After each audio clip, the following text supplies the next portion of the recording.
Hey, we live. I think we're live now. All right, sorry for being a couple minutes late. I'll have you all know. You playing with my eyes, woman. That I was on time, but YouTube went, no, we're not letting you stream. Freaking fabulous Satan's tech, demon tech man. It sounds like a lame '80s like synthwave band, the Demon Tech Band. Anyway, hey folks, welcome to the Sunday school stream with the Grizzlies. I have iced coffee. Ooh, I'm waking up. This is a nice day off. I haven't had one for a bit. But when we're getting into it, as my mind accepts the fact that I'm going to be social. You guys have already liked it. I haven't even started yet. Is it the shirt? No, wait. You liked it before the video. It was the AI art, huh? You're complimenting all that demon tech again. No, I appreciate it. Do it all the time. Like all the videos before they start.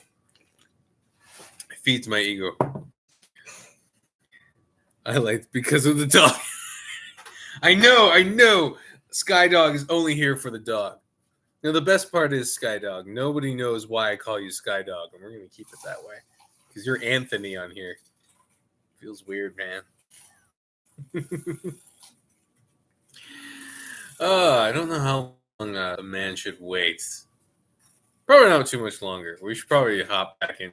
But we can wave the wife in the background. Hi, wife. Coffee, she says. Anyway, I'm hanging around for people with more subscribers. So we'll probably get into it. Yeah, you got 66 another one. I know. Anthony, like, or something to subscribe, even if he doesn't do anything. So I'm not 66. Can't I dropped a bottle on my toe, and it hurt so bad for some stupid reason. I think I still have I'm too lazy to create another. I know, that's what I was saying. Like, what are your sons doing? I'm sure they have like 5 accounts. Oh, God. What are you doing? Don't you have a bunch of kids? Sugar.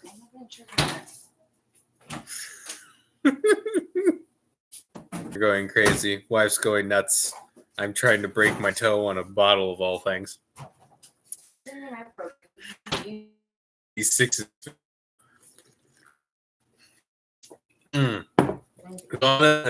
Subscribe.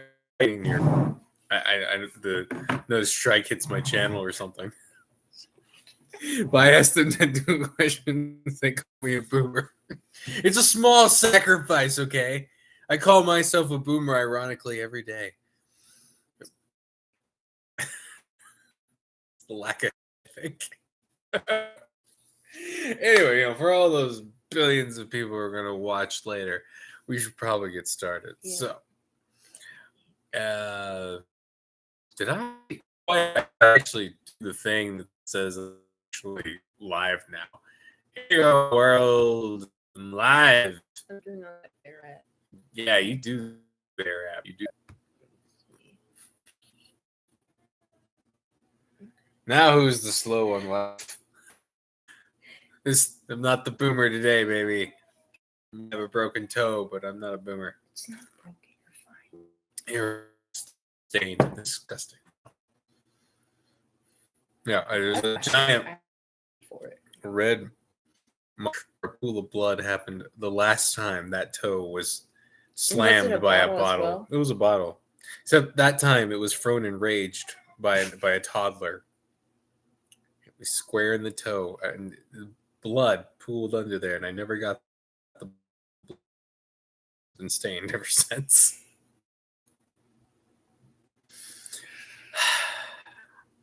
Been marked by the blood of the toe. Bad jokes. That's why you stomp on snakes. Yes. So they can bite it some more, right? Because the heel like it. But anyway, we should probably get into this now. I've messed around. How do I share things again? Now, oh, great. I'm a boomer again. Wait. I remember now. We're good. We're good, everybody. I'm old, but I'm not that old. Aha. We shared. Yeah. Now our boxes are small. Oh no, wife. We're matching. Horrible. What? Light blue. What can we say? Not all of us can wear black. You could, but you won't see us. Like that weird meme of the black guy who turns off the lights and it's really tight teeth and stuff. Terrifying. Hilarious, but terrifying. This is why we drink coffee, sir. Yeah, that's right. Not Anyway, on that note, the Tower of Babel. What did I write about this? Holy crap. It's been like one of those days where I did nothing. I haven't done nothing for a long time. For a long time, when you do nothing in a day, you feel like it's been brains melted and you never want to do anything again. It's very confusing. So very many Sunday schools and curriculums meant for youths learning the Bible. I can recite their usual plodding, dry retelling of the Old Testament in my sleep. All of them manage to ignore, twist, cherry pick, and suck the life out of the work. A watered-down, female patronizing soup meant to anger no one and offend each 7 minutes in. So see the clock just jumped 10 seconds ahead. Skydog, are you in the future? YouTube is getting a lot of well, you let me know if thing happens. That was Can't a see it. buffer jump. That means Shut up.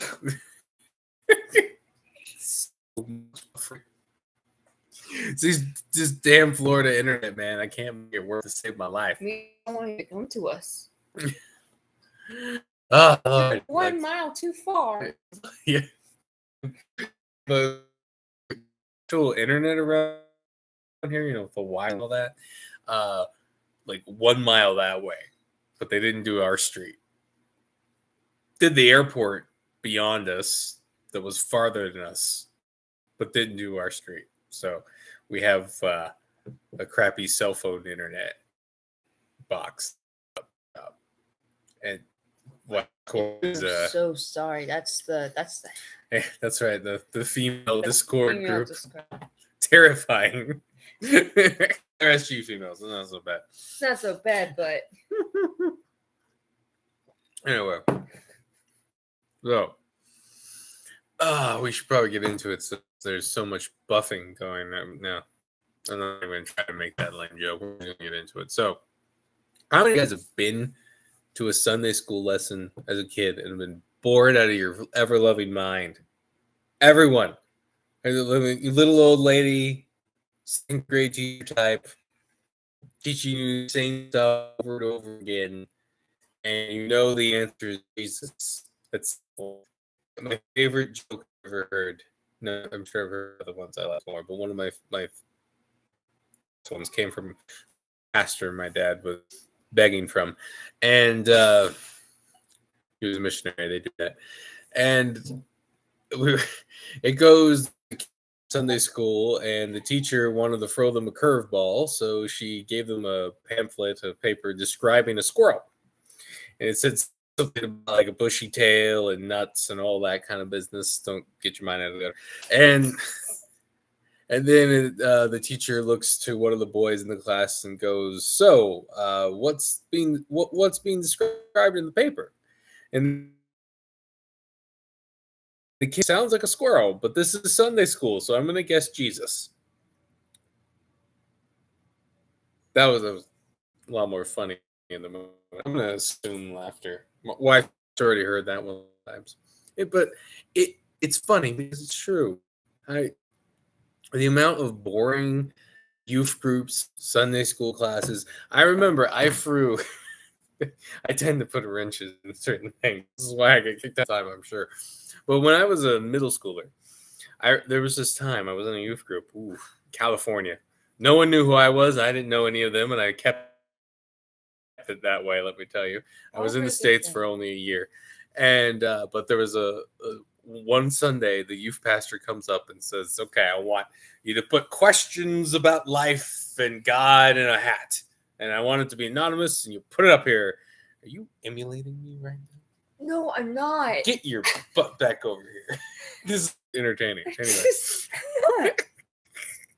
I'm just. You know what they teach you in those crappy schools about learning sales? You know, you're supposed to like emulate the other person, copy a little what they do, and those seal the deal. They're kind of nice and talking, and then you like force the issue.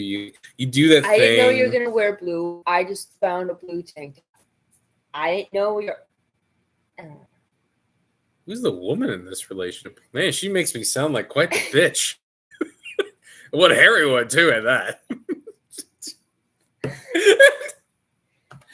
For some reason, the way the camera is set up today, I want to lean forward too. I don't know why.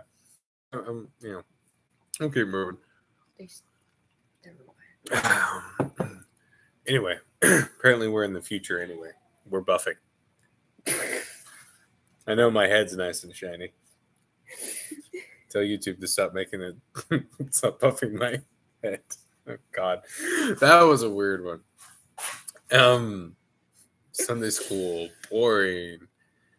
Your question. Right. What was your question? I put my anonymous question in the hat, and because I was a serious young man who had way too much time to read it at the time, I had a nagging question about how he becomes demonically possessed, and I thought, hey, this youth pastor, right? And then the other up and things like, how do I tell a guy that I like him in a biblically sound way? Well, you see this verse right here. Yeah. Okay. There was one. Then it gets to my question. The guy, it's like, how does one become demonically possessed? He just kind of like back and forth, looks really awkward. And he's like, who did these questions? Man, they're so hard. And I'm like trying to like sink into the back row, like, oops. It wasn't that kind of like, he didn't actually want serious questions. He wanted the, Josie, I love her. And she's the only one for me. But I want to get her pregnant, but I'm a Christian man. Yes. As it stands, I despise most Sunday schools for this mentality. And I guess that's why we're here.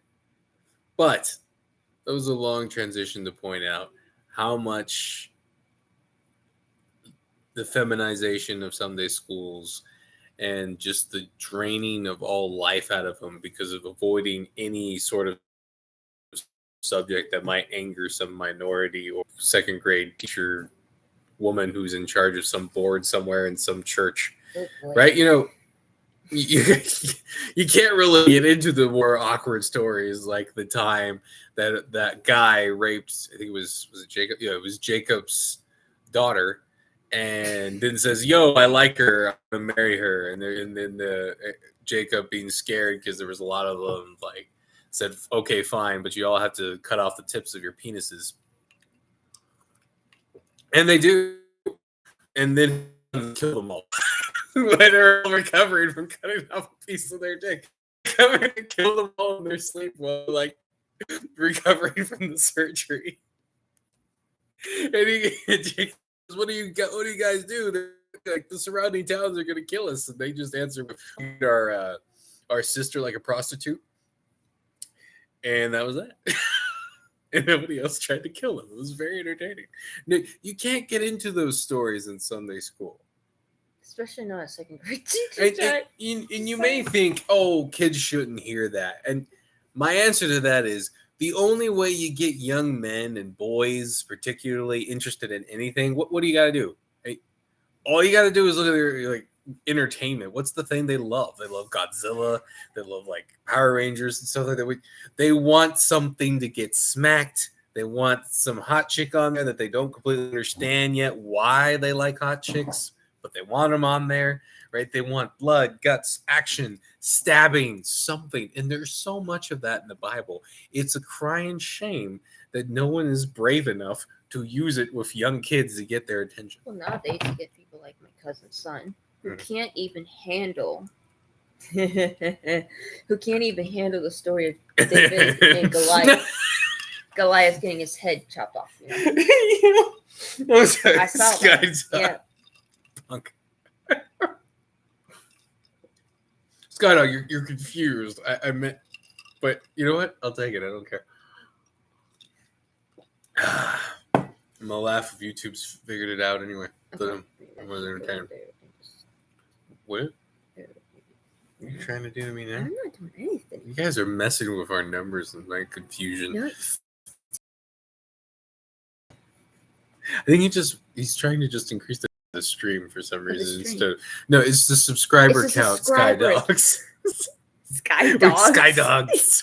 It's a pack of Skydogs. Oh, side note here. I'm on so many tangents right now. We got through the first paragraph, but you gave me coffee. Drink your coffee. I'm drinking mine. You want to take a sip out of mine so I don't feel rude now.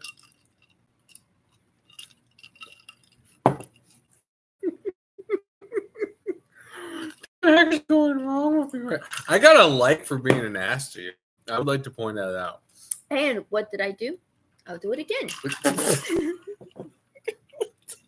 What is this weird concoction you're doing right now? I'm confused. At least I didn't spit it back in. What? God, I think I forgot my teeth. Huh.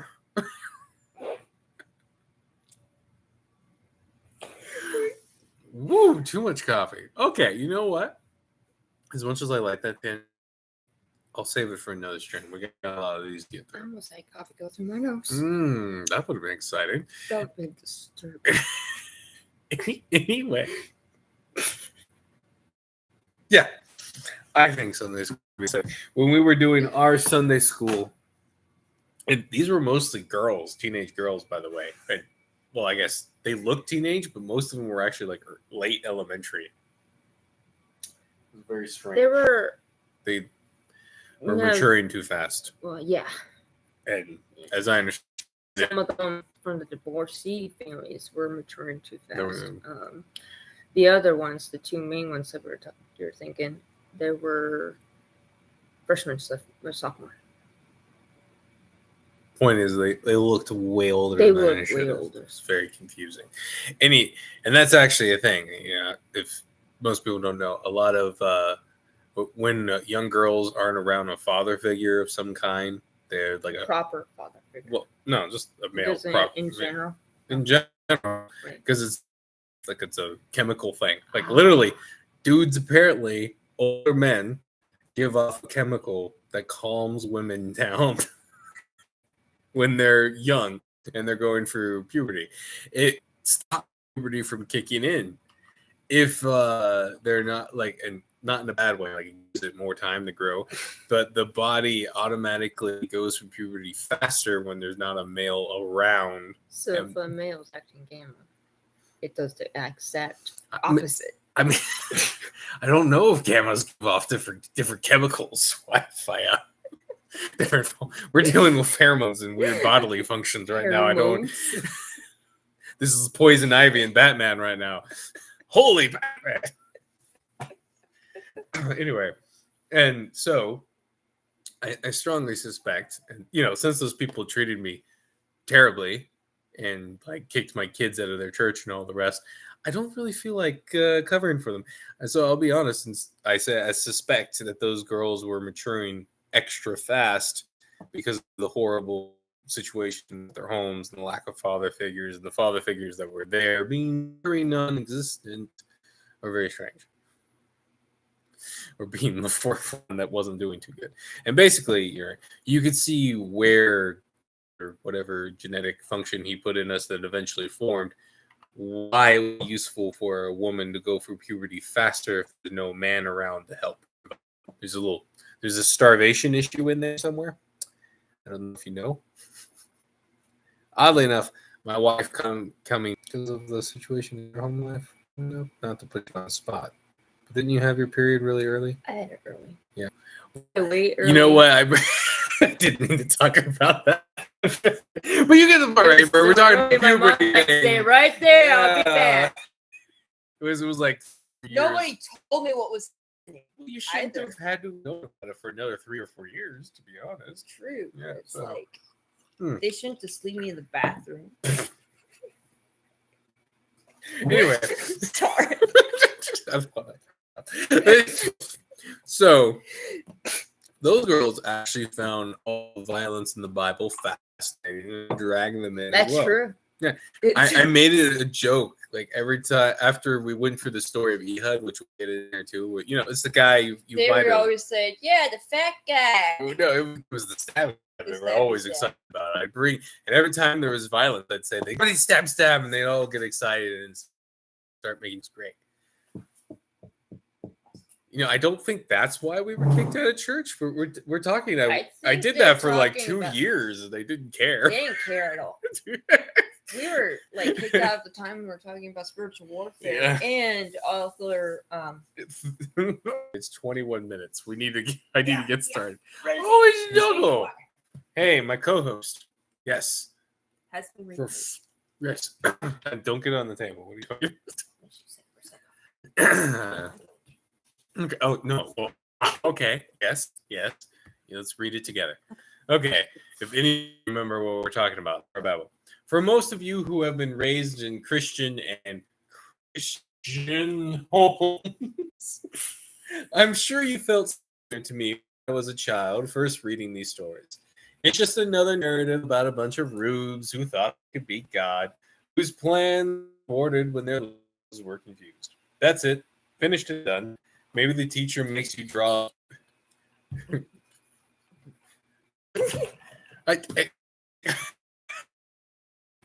Co-hosts are supposed to help the flow, not interrupt it. It's your fault. Anyway, just confused. Maybe the teacher a picture of a tower, or if you're lucky or unlucky, my childhood, you have a proactive one who use origami to make a 3D version of the structure, and that's that. Another rebellion crushed. Time to move on. Yeah. Whoa. I forgot how I did this. Hey, look at that thing. You know, I think I'm preaching to the choir here on this one, but I think you guys know where I'm going from. This, incidentally, is real. This isn't like a joke making fun of the UN. This is literally what they made as an advertisement for the UN Parliament building. In Europe, many tongues, one voice. How on the nose can you get with that one? And I kid you not. There is a ton, absolute ton of like Snopes articles and fact checkers like actively trying to mock this. It cracks me up. Like, you are a parody of yourselves at this point if you can't see it. Like, it is literally right at the tower and the many tongues basically saying they overcome God's judgment on them, and their tongues speak one voice against them. What's instantly is that, sorry about your face there. What's incidentally is why the title of this is United with Evil. Whenever you hear, we'll get into the paragraphs and stuff. Whenever you hear that in sci-fi, happy-go-lucky sci-fi show or something, whenever they're talking about unity, what they're talking about is unity with evil. Uniting you, the good people, the Christian people, with evil, lashing us to them, putting us in the same shackles, so we share in the same fate, or forced to go along with them. If that makes sense. That's the whole point of the UN. You know, of course, they're not going to come out and say, "Oh, hey, we're uniting man against God," even as they like make it pretty obvious that they're doing right. Hilarious, laughable Minecraft citizen kind of way. Minecraft.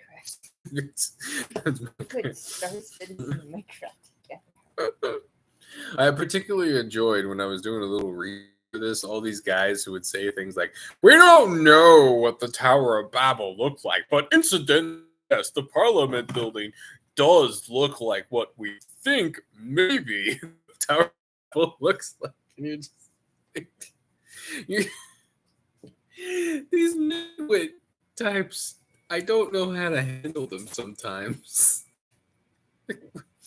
I guess they just don't listen to themselves as they speak, is the best way to put it. Like, you're exactly right, but I'm going to make a tone that you're actually an idiot. Wife, in fact, your shirt is blue. It's like, saying the fact in a dumbass voice doesn't change the fact. It's okay. My head is bald. This in other news, water is wet. And white men tend to go bald to house our large brains and our ability to swim and drown due to our ancestors' incessant mercantile activity of a non-violent nature on the seas for generations. Where was I going with that one? That was kind of fun, but I don't know what I was doing. So, hey, why don't we You're get... in your own head. Yeah. You made another ball joke. You're funny. So... Me too. It's pretty good, though. I liked it. Comes so, naturally. Yeah, I was shocked when I found this poster. Like, I knew about the Parliament building, obviously, long before I made this. But when I did a little more research, I found this poster. This is literally a poster they made advertising their building. It leaves little to the imagination. But back to the thing, right? Remember, when you're reading this, a lot I'm trying to do is give you something that you can use with younger guys. And if you give them kind of an obvious rhetorical, like, they give us all the visuals we need. You know, you can highlight some stuff because remember, young guys learning this stuff, it's not going to come as obvious to them. Yeah, thank you. My pointing at the creepy lady in the corner there, Miss Minecraft Karen. I'm sure she explodes Is that a all the baby time. she's holding? I could scroll down. Are you pointing at it if you want? Hang on. I think it's a block baby. Yes. Why is the baby round when all the humans are square? They just gotta chip off them. And they also bothered to give her boobies. This is strange. Wow. I mean, when I was... I suppose the baby needs something, right? You're actually lucky to be alive. I know. You would think if it was a block person, they would be more block. More block boobs. Yeah, this is like PS1 graphics time. Everyone break it out. Okay, what are they doing? I mean, I would say that they're like enjoying the fact that someone's building the building, but this is UN crap. They're probably doing something gay. It looks gay. What kind of a dude just stand there like that? Look at that man pounding that hammer over and over again into a spike. Nothing gay about that. As Skydog says, I'm lucky to be alive. Someone play the was the classic song. Is that a dog right there? That's a puppy dog. No? Run, puppy dog. That's the Devil's Tower. Don't go in there. Okay. Oh, God. All those people. Oh, no. Oh, no. Your computer's just doing weird things. Make it stop. Okay. Let me... Help this boot out. There you go. Have some. Wow. Have some. I don't know. Should I have more coffee? We're 30 minutes in. I'm in like a fight or anything. It's definitely not that. Anyway, I'll complete the important thought. When you're trying to teach younger kids this, right? Make it fun. But they're not going to understand the visuals of this. We're going to get through this as we go.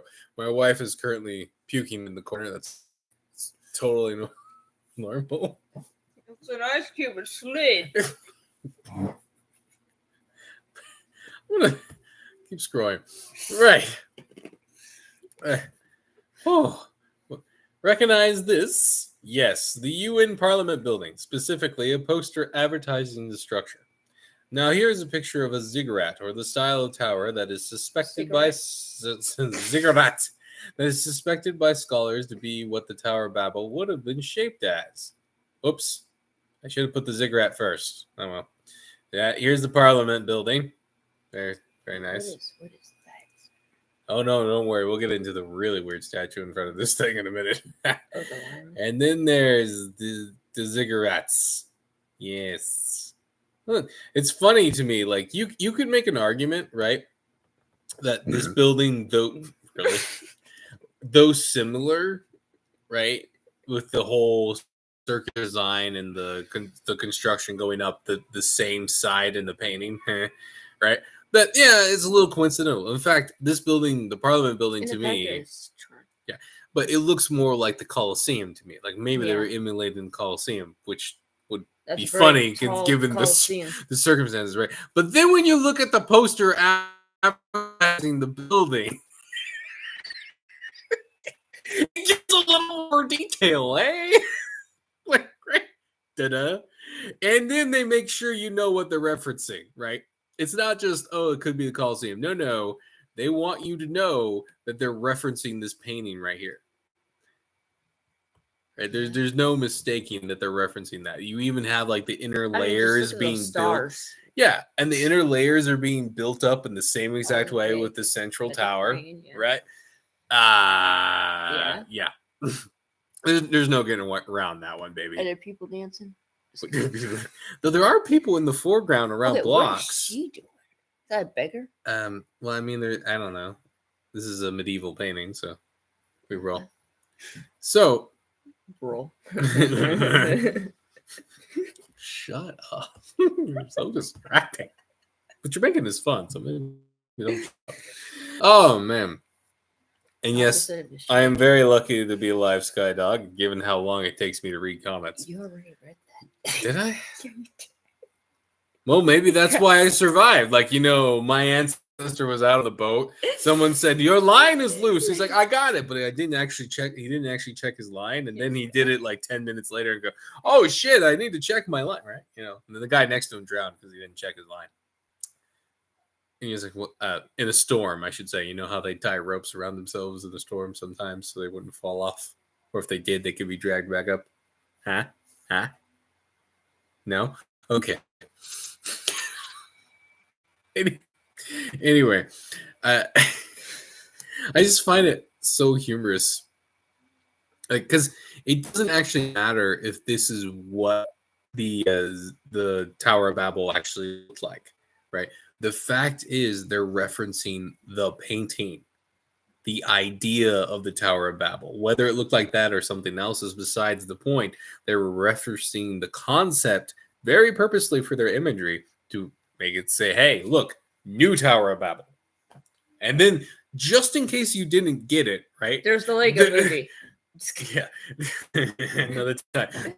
Add the little line that literally says, many voices, one goal. What was it? I should read it so I get it right. Right? Oh, wow. That was... Whoa. Europe, many tongues, one voice. It literally uses the word tongues, right? Remember, like in this story, their tongues, their languages were confused. So they're literally basically declaring that they're reversing God's judgment on them, if that makes sense. But let's get back into it. Isn't that odd? Why would the United Nations take on the symbol of an ancient rebellion against God after the Great Flood? And that's a side note, right? What I was saying, the symbol of it. They're going with the symbology. So it doesn't matter if that's actually what the Tower of Babel looked like. It's the symbology of it that's important. The most astute of you will probably already know what I'm thinking, what I'm hinting at. It's in their very title, United Nations, united against God. That might be a stretch for some, but let's not forget the kind of artwork those at this celebrated institution commissioned. Every time I look at that creepy ass thing. This is a sculpture depicting a beast right out of Revelations, which was in front of the UN building for a short time. You don't just make a beast like that. The legacy of the rebellion of Babel still haunts humanity to this day, which shouldn't surprise us. We and our Creator are at war, and not at war with just anyone, but an immortal being said to be the most bright of stars, Isaiah 14:12. He was going to continue his war and rebellion, no matter how many times his followers and children are wiped from the face of the earth.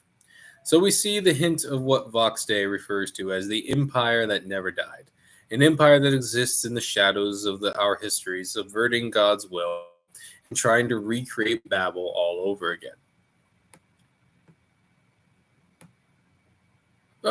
So what is the big deal with Babel? After all, the rebellion failed. Though this is true, even God was impressed with what they had accomplished, evil though it was.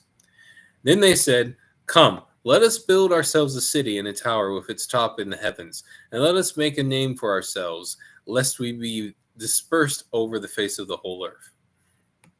And the Lord came down to see the city and the tower which children of man had built. And the Lord said, "Behold, they are one people, and they have all one language. And this is only the beginning of what they will do.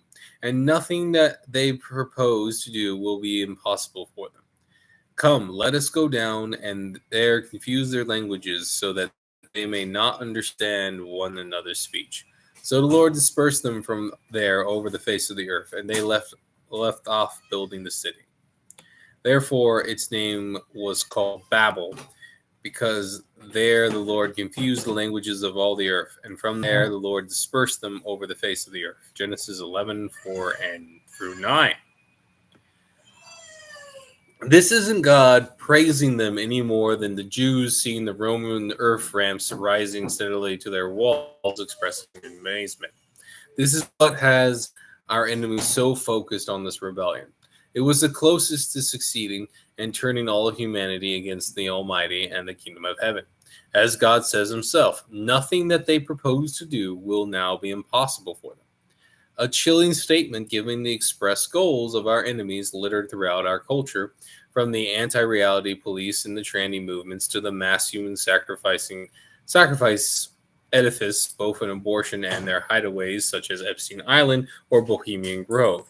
No wonder they're so obsessed with the Tower of Babel, given how the strategy came to gaining all their twisted desires.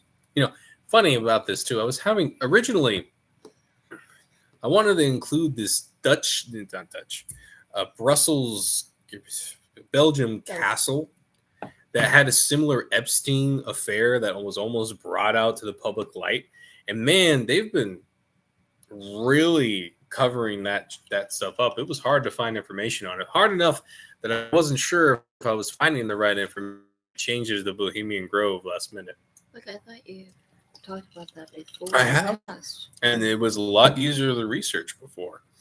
They're getting a little scared, boys. They're getting a little scared. They don't want people to see stuff.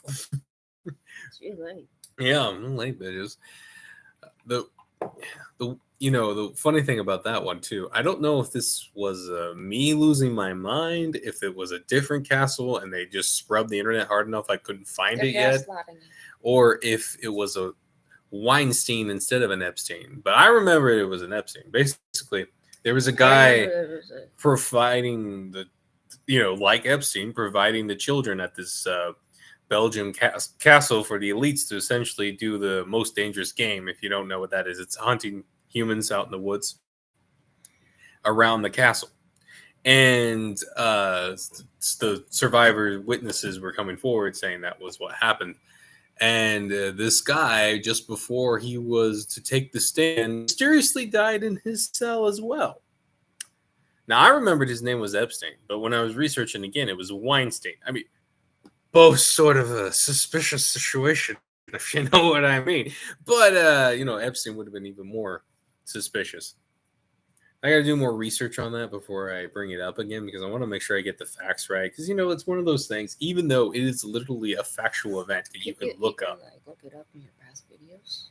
I should, but I don't. You know how I do these videos. I don't tend to like leave sources as much. I know you don't leave sources, but if you talked about it before, you would know what you talked about. Yes, I would know what I've talked about, but that doesn't mean the information is going to line up, right? I do long streams, wife.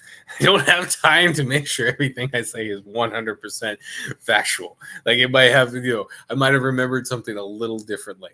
Like, I don't know, maybe the catfish story swallowing the dog man was a little off. Maybe it wasn't that big of a dog. Maybe the fish was even bigger. Maybe it wasn't in that state. Maybe it was a swordfish and not a catfish. Maybe it was in Florida for all I know. There's a lot of weird things. Dun dun dun. Anyway. Oh, the point is, even as I was researching this, to again refreshing myself, right? I was reminded of the random little power and crap that these people pull off and have been pulling off for God knows how long. It's really irritating to see their obvious movements. Like, what do we see with the economics movements, with free trade and all that? What's the set point? What's the goal? A mono universal culture where everyone dresses the same, acts the same, has screaming children, probably not that many knowing them, right?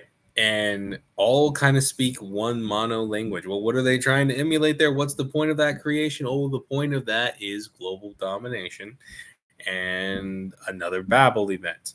That's the whole point. A rebuilding of the Tower of Babel, which, if you think about it, is an incredibly aggressive strategy for the devil and them to take. I was thinking about that app too, that language app. Yeah, they literally call it Babel. Literally, it's on the nose. Mm-hmm. And again, you see the point. Many tongues, one voice line. It really gets me. And which also kind of sounds fun. We are linked, baby. For we are many. You've heard people say similar things and coming out with different mouths. Yes. Fishing of the little tranny bits, if you know what I mean. Don't think about tranny bits. Oh. Worst Bitcoin ever, but the most on the nose. Almost on the nose. They're letting you know what they are. Oh, gosh. So, yeah, I'll just keep reading for now. We'll get into more details as we go. This Twisted Desires. Football kickers who almost won the Super Bowl. They're fixed in that moment in time. The mere possibility of victory, so tantalizingly close, wrenched from their hands, makes them desperate to emulate it. We see in history attempts to remake the Tower of Babel or the unity of man against God again and again. They will succeed. God declared as much in Revelations. Only when that happens, the day of the Lord will come and judgment will fall on the rebellious nations of mankind and the God of this world, that old red dragon. I'm very entertained, by the way, that the devil is literally referred to as like the red dragon. So I'm entertained by that. The Tower of Babel incident plays directly into our modern world and into our lives. Think about the amount of media, especially in sci-fi, that has the UN or yeah, exactly, right. It's literally in the title. UN, or a fictional, often spacefaring version of the UN, as le good guys, as perhaps ineffective or corrupt, but with moral, lofty ideals. Basically, they're right, even if they don't go about it right. Right? Media which has idolized uniting with evil and rebelling against God. Also, clearly not an accidental theme. They always love Christianity too. Yeah, Christianity is always dumb. Yeah, it was funny. Like, I'm sorry to any of you guys who are fans of Babylon 5. Like, it was a kind of an interesting show when I watched it, but the propaganda in that show is thick. Heavens to Betsy, it is so freaking thick and like banging you in the face the entire freaking time. I couldn't get through Did we get through the first season? I think we got close. Like I was We even, got close. I was entertained by the characters, but I couldn't get over all the propaganda that was like blown in my face. By obvious, right? If we connect Babylon with the whole point of the show, which was essentially space you in, right? And it's funny. The bad guys on Earth are essentially just Earth nationalists who don't want to give a bunch of money to aliens and crap, right? But even then, right? What are they doing? Hinting over and over again, right? Earth first, right? Not your nation, not your particular nationality first. The entire Earth first, and that's the point, right? What often do you have in these sci-fi things, especially if it's like lots of exploration going on? What do you have in those nations, in those the planets that are considered low tech or not evolved, if you will, right? What's up with them? They always have multiple nations that don't get along, right? They always have more nations, and they're not one mono government around the whole planet. Now, when I was younger, I used to think that was more because writers are lazy and they can't come up with more than one culture to save their lives. So it's much easier to just say the entire planet is just one group of people. Just incredibly lazy. This is why, by the way, no offense to the people who like it, but I couldn't get through the first episode of The Expanse. I couldn't. And people say, "Oh, it's so good." The world building was shallow as all hell, beyond shallow, like kiddie pool kind of shallow. I was going in, I hype up the show, and then I get in, and they're like, yeah. So all these billions of people in the asteroid belt all have one monoculture, and then the Earth has one monoculture, and then like the Mars place has one monoculture. So literally, what you're telling me is the writers are so lazy that they could only come up with 3 cultures for an entire solar system full of like people. 3 cultures. Excuse me? Lazy, bothersome, and lazy. Okay. Ooh, this is the writer in me kind of getting really frustrated because it's funny to me how like fantasy, when you look at fantasy, I know I'm on a big tangent right now, but stop it.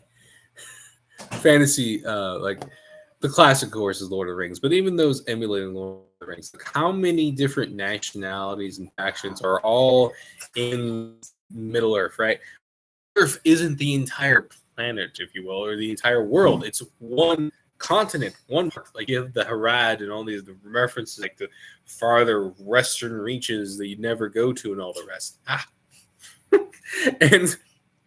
And how many different cultures do you have there? But while in sci-fi, they always have like 3 or 4, like a Star Trek. How many actual factions are there? Like large, like spacefaring factions. You have like the Klingon, a couple different ones, and then they're like all monocultures of their one planet. And then you might run into some rubes somewhere that have maybe 2 nations on the whole planet. Ooh, and they're always some lame, horrible analogy to like Russia and America during the Cold War. Every single fucking time, they're gonna destroy their own planet. Right, we couldn't beat that horse to death. It should be a biblical thing, not hackers. And I like a lot of those shows. By the way, they did that in my my favorite as a kid, Stargate. In some ways, it sucks growing old and maturing and seeing patterns, because now I can't watch Stargate anymore. Like I can watch some episodes, and then Groundhog Day. But like that was the best. I love that one. That's awesome. But like every single filler episode is so chock full of propaganda that. I want Groundhog to Day beat is my great, like head through the wall. Like, and then you have the Groundhog Day one that's like their best one they've written, and there's very little propaganda in it. There's like smooth action, fun stuff, but there's just over and over and over and over and over.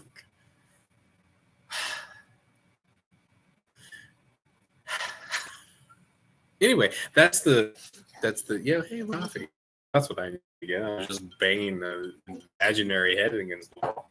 Your son's doing that for you. I am. He's beating his enemies down with his own skull. Why? Sometimes you just gotta be savage and bash their heads in with your own head. You know when the headbutt me? It hurts. You're welcome. You know, man. When they come in, when the savage girl headbutts. Yeah. Hurts. I want you to imagine the savage is after her, and the next thing you know, whap, broken nose, confusion all over that savage's face, and then her brothers come around and rip that guy apart. It's gonna be great. No, seriously, I've been. You guys are gonna take this wrong, and I don't care. I've wrestled this girl before, and I'm not bad at wrestling. I'm much bigger than her. I'm actually fairly surprised how hard it is. Like, I'll win, don't get me wrong, and I'll win easy enough when I put my mind to it. But she'll actually delay it for it's called grappling for a reason. It's more than that. Like, I've fought guys who knew how to grapple bigger than you, and the only reason why they won is I didn't want to hurt them. Okay. Like, I didn't, when you're having a friendly spot, you don't want to break a guy's nose. Okay. But when you're fighting with your wife, I see how it goes. I didn't was either. I mean, my goal was significantly different. Where am I? What am I talking about? Let's get back to Sunday school. Oh. Right. Because she's a redhead. Remember we were dating? I had red hair. Remember? Have some red hair in there, don't you? It's turning gray and white. It's beautiful. I love it. It's very regal. And I did sign up for this. She's also we'll say Slavic. Kozak. It's hard with the Ukrainian thing, but Kozak's the right word. There's just a cat sharpening his claws behind me. Pardon me. Here we go.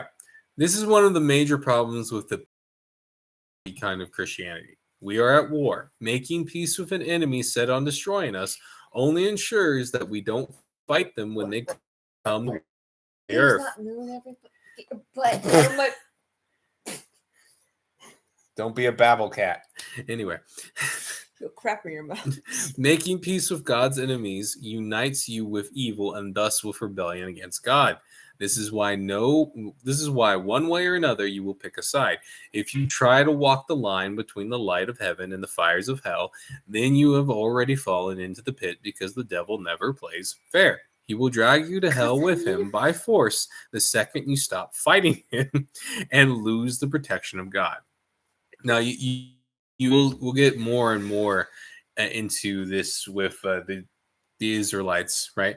A lot of you already know what I'm talking about with this, right? They would sin and give them over to their enemies. Basically, a lot of times he wasn't bringing their retribution as much as just letting those who want to kill them. And then when they got really bad, he would bring up someone to go slap them around. But even then, those people tended to fall. And like the Prince of Persia, and we'll get into that in a little. The spiritual warfare around Daniel's crazy. But I'm already an hour in. What do you want, Gato? Anyway, I'll stop staring at my cat. So, right, in spiritual warfare and just in general, God's protection goes around you, but sin severs your connection to God. Severs that protection. Obviously, there's a grand scale is probably not the right word, but you get the point. Like, it's not like, oh, I yelled at my wife a little too much and now a werewolf's going to come in here and eat me. No, I mean, sometimes there's those kids, for example, who made fun of the prophet's bald head and then a bear just eats them, right? shit happens sometimes. But no, generally, right, it's a long road down to hell in a way. Like, It's a lot of breaking of your protection. And in modern day, or even nowadays, it's just like someone who just becomes a tranny too. Yeah. You want to become a demon? Okay, you're a demon. Well, what what's it that? is. I mean, well, Eh.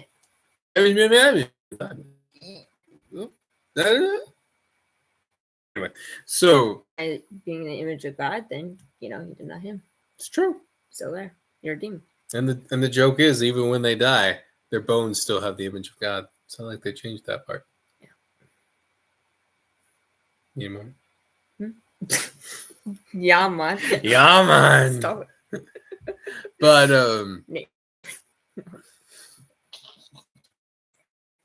she went there. We'll name a dog Yaman just for you. Name it Ramen. Yeah, man. Ramen. Yeah, man. Yelling that out. Make sure it's a black dog. Mm-hmm. I'll give him dreads. Just don't bathe the dog for a while. Oh, God. Okay. It's kind of terrifying seeing a dreaded dog chase you down, to be honest. That's what the werewolf does. No. There we go. Back to her. Oh, but yeah, man, breaking in protection. But for example, I don't know if you guys, I've heard stories about, often there'll be warnings, even like God will show you what you're getting into, if that makes any sense. I've heard of people physically see like demons representing alcohol and stuff, like calling to them with the bottle from the bar, and it like wakes them up and they go, holy crap, and they change their ways. There's other more mundane things like God gave me a personal warning when I was studying Islam a bit, and I was Researching. I was an open-minded fellow. I was impressed with some of the era apologetics, but most of it was pretty benign and honestly elementary, and shall we say, easy to get around and very hack-like. It's kind of like watching teenagers who've just discovered like the basic debate principles, coming up with some things that they don't know have been around for centuries. If you know what I mean, that's basically what it feels like. But more specifically, God gave me a warning as to the spirit behind Islam and all that. It was pretty intense. And that was more mundane though, because it was like I was watching some videos and It's like everything. watching the YouTube videos of looking at these Islamic scholars, like curious about what I was looking stuff up. Like, for example, the different gospels say different things about how Judas dies.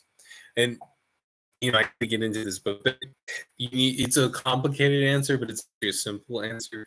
Basically, there isn't actually a problem, but there seems like there's a problem. It kind of a mixture of translations and the fact that they're concentrated on different stuff.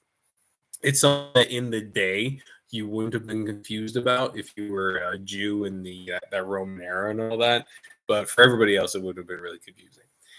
And it basically comes around like it says he dies like this, and then it says this happened, that happened, and it seems like it contradicts itself. But I need to do a whole stream just on that to explain it, because it is kind of in depth, but it's not that complicated. But I want to make sure I get all the details right. That was kind of a weird way to get around all that. But anyway, I was looking for stuff like that, a different perspective, right? To understand, like, okay, what kind of stuff does this foreign view of my culture and Christianity, what do they have? And do they have anything that I need to think about, right? It's pretty typical mind-growing stuff. The problem was the YouTube algorithms Just kept throwing that. Nothing else. Well, yeah. And then they kicked it. Like at some point, I triggered something where it thought I was really interested in that stuff, that it put me on like what young Muslim boys, like, how algorithms, they teach, they learn. Basically, there's an algorithm for different groups of people. So the white boy, kind of rebellious, edgy, likes creepy things and demon talks out in the woods, me, right? I'll get a certain set of algorithms that the system's kind of crafted that people like me tend to watch, and you'll get videos kind of suggested from that, right? And they'll throw in some random crap every now and then because they're trying to push their shit. So they want you, for example, to be hooked on boobs. They want you to be hooked on pornography and all that stuff. So they'll occasionally throw boobs at you. Now, I've actually taught the algorithm sometimes to never do that. Occasionally, it'll come up like every month or a couple weeks. Wife's like, this is what happens when you marry an apex predator. They hear this sort of stuff. It's like, I could smash a skull with this. You remember when a very feminine skull. You told me that story about you being catcalled? Yeah, I was worried you were going to hunt mad. those ladies down, man. I was catcalled once in my life when I was a much skinnier man. But black one. Yeah, I almost pulled my knife on them because they scared the crap out of me because they snuck up on me. The next thing I know, I realized they were screaming like banshees. I was running in the hood. I probably shouldn't have been in the hood. You probably shouldn't. But I guess I was a hot enough Dutchman that they didn't care. Anyway, stupid decisions aside, you got to be careful of Cossacks. They get jealous in very funny ways. Though now that I've picked up the pattern, I really like making fun of my wife sometimes. Like, she's gotten jealous of like 10-year-olds. Oh, shut up! It was see, like she can't control it. She knows they're not a threat. And yet, just like in like when did you guys see that the Hypergamouse comic where the ladies like with the Apex's girlfriend's like, I want to murder her. Yeah, she had that moment. It was hilarious. That was funny. I was pregnant with our daughter. Okay. Whoa, I didn't think you'd go there, but okay. Hormones. Emphasis on the whore. Nobody's taking baby girl. Little spot. Okay. Target acquired. Yes, I have gotten scared for some women. It is not like I'm that much. Apparently, there's this face I make. I don't even know how I make it or what it looks like, but apparently, I make a face. I've seen it, and I haven't been wrong once, have I? And you're like snapping your fingers, like, "Hey, snap at him." I'm like, "What?" It was really, really funny. I'm attractive, but really overweight. You lost weight. Okay, the point is, I've lost weight and I'm still Skydog overweight. says I'm the queen of fat shaming. You lost weight. I agree, and I'm pointing out that I'm still a little fat and I've lost weight. So I was really fat. Okay. You know what's really weird You're about a really big teddy bear. about being like, a semi-attractive guy and you start gaining weight? You get less attention from more pretty chicks, but you start getting all the fat chicks interested in you. Right? It's so weird. In reality, you're still skinnier than them. It's a horrible sign that you realize, oh no, I've gone too far. When the normal chicks who would kind of, not bat their eyes, but be flirtatious with you when you're handing out the tip or something. Wife's getting mad.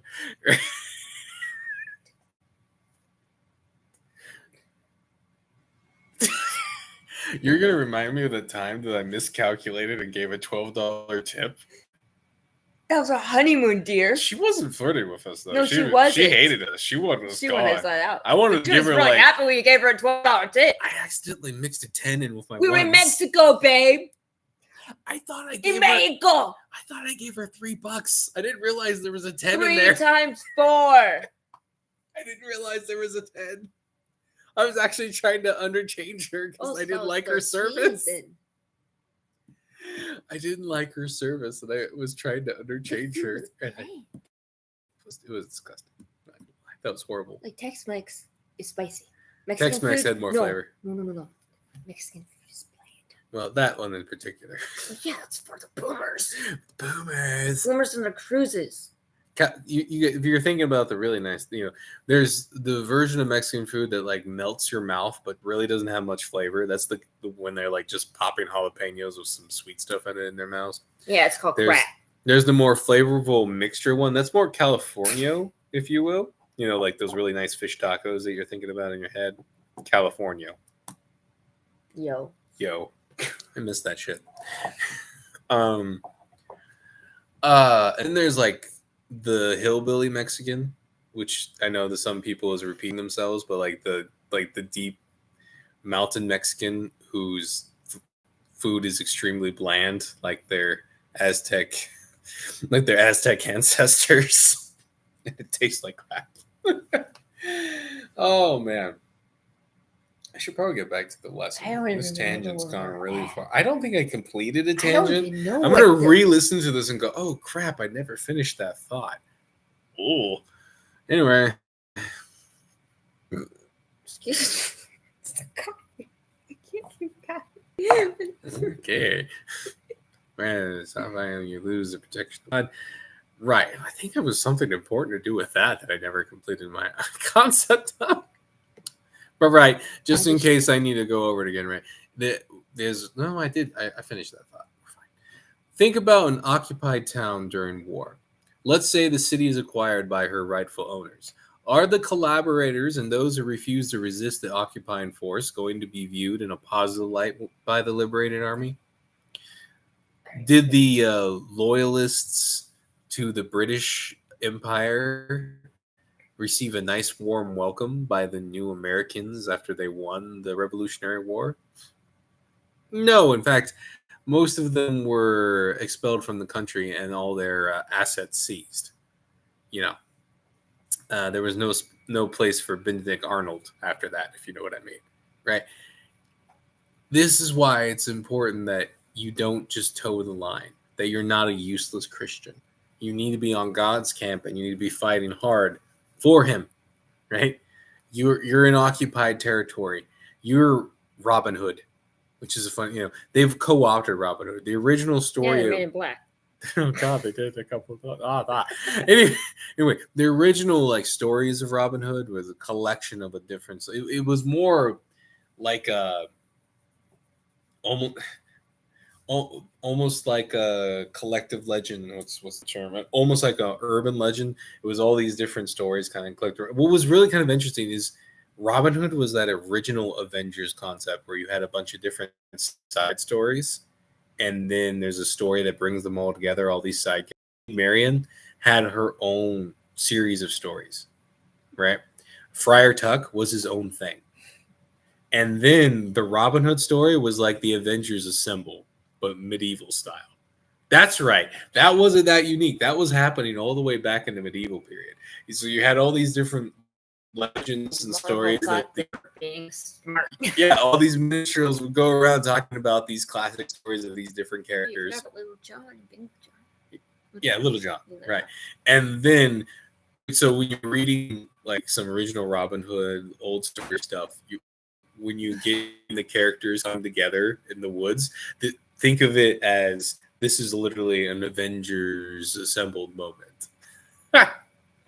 The Justice League coming together, medieval style. It's really entertaining. But the original story of Robin Hood isn't that he's rebelling against the crown. He's rebelling against a prince who is trying to take the throne, right? The King John in the story, now it doesn't completely add up to this everything, but goes off on a crusade, and his brother tries to take the throne while his brother's away. The whole point is he's staying loyal to the king, the true king, the king who's coming back. You do have some, right? You are Robin Hood. You are the bandit, but you are the one not rebelling. You're rebelling against a rebellion, if that makes any sense. That's why we have all this ties to like that mentality in our brains for freedom, and we have the underdog mentality, not because we're the loyalists out in the woods, right? The rebellion has taken over and we're stubborn enough to stay loyal, right? We're that kind of bandit. Like Robin Hood wasn't just stealing from the rich. He was stealing from the people rebelling against his king. You see with all those habits of people taking advantage of the chaos, and all the people around Prince John who were trying to make him the new king, he was stealing from those people. you do in later portrayals also have like a Norman versus a what's Saxon vibe going on, but that's usually a little later on. It was much more like good King Richard versus Prince John, who wanted to make sure King John never came back. And then you had this loyal Kind of like Robert of yeah, and then you had the loyal Robert of Locksley who did want to serve Prince John, but wanted to serve the real king. And that was the whole thing. And the entertaining thing where the Black Knight comes back and it turns out to be King John trying to figure out what the hell is going on. Entertaining, right? Good stuff. So, yeah, that's fun. That's where, when in my enterprising soul, that's where Robin comes with in my whole tag name. Like, RPG. What can I make R for? Robin. Perfect. Grizzly represents California. Pendragon because I always like the Arthur legend. That's kind of fun. He said if you ever get a white husky. Gosh, you would name him Pendragon. Yes. We'll give him wings. Oh, anyway. So that's the vibe you need to get. And you can reread some of the original poems and stuff.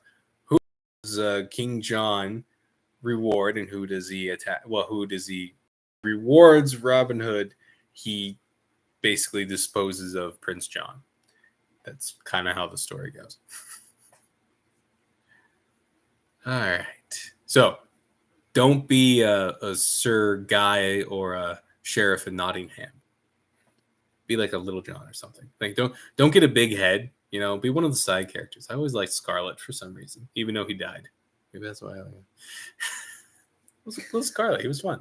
Right, you don't need to be Robin Hood. You can be one of the cool dudes in the background who are like running up on all the, you know. Imagine being able to have all those fun stories of robbing rich abbots who are stealing from the poor, annoying prince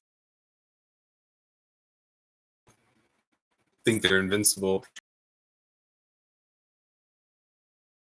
smelly guy out from the woods takes all his stuff and beats the crap out of him, dresses him up as a chicken and puts him on a cow and sends him into town. It's that kind of stuff, right? You know you love it. That's way up our alley. It's a lot of fun, baby. You gotta get back into it sometime. Oh man, indeed. Yeah, you are on All right, let's see here. Where am I? No, in fact, throughout most of human history, we can see that such men are labeled traitors and treated as such. You are on occupied territory, and your king has called you to resist and fight. He will call us all to account when he takes his wayward creation back. You best be ready for when he inevitably reclaims the city, or the vineyard, or creation. Given the state of the late stage American empire, I don't think anyone with a discerning mind can argue with peace with evil in the form of the tolerance cult. Tolerance of evil only leads to evil degrading, conquering, and corrupting your culture and nation. And remember, if we attach this to the Babel stuff, what's their goal? They want to destroy all the nations so they can make one mono nation to unite humanity against God, like they were trying to do with the Tower of Babel. Incidentally, I don't know. Yeah, this crowd's kind of cool. I don't know if I've brought this up with these lessons yet, but you'll notice there's a distinct difference between Far Eastern cultists and satanic type activity. Wife knows what I'm getting at here. Oh, yeah. Have I brought it up in these yet? Not It's worth bringing it up again. And the Western satanic cultists, right? There's actually, like, when you study a little bit of the weirdness going on for a lot of the recorded history, like especially around Crowley and that crowd, you find out that the Eastern and Mid-Eastern cultists have kind of a bad vibe with the Western style cultists and stuff. They each side thinks that their side has the better idea of how to be in rebellion to God. It's kind of entertainingly stupid in a way.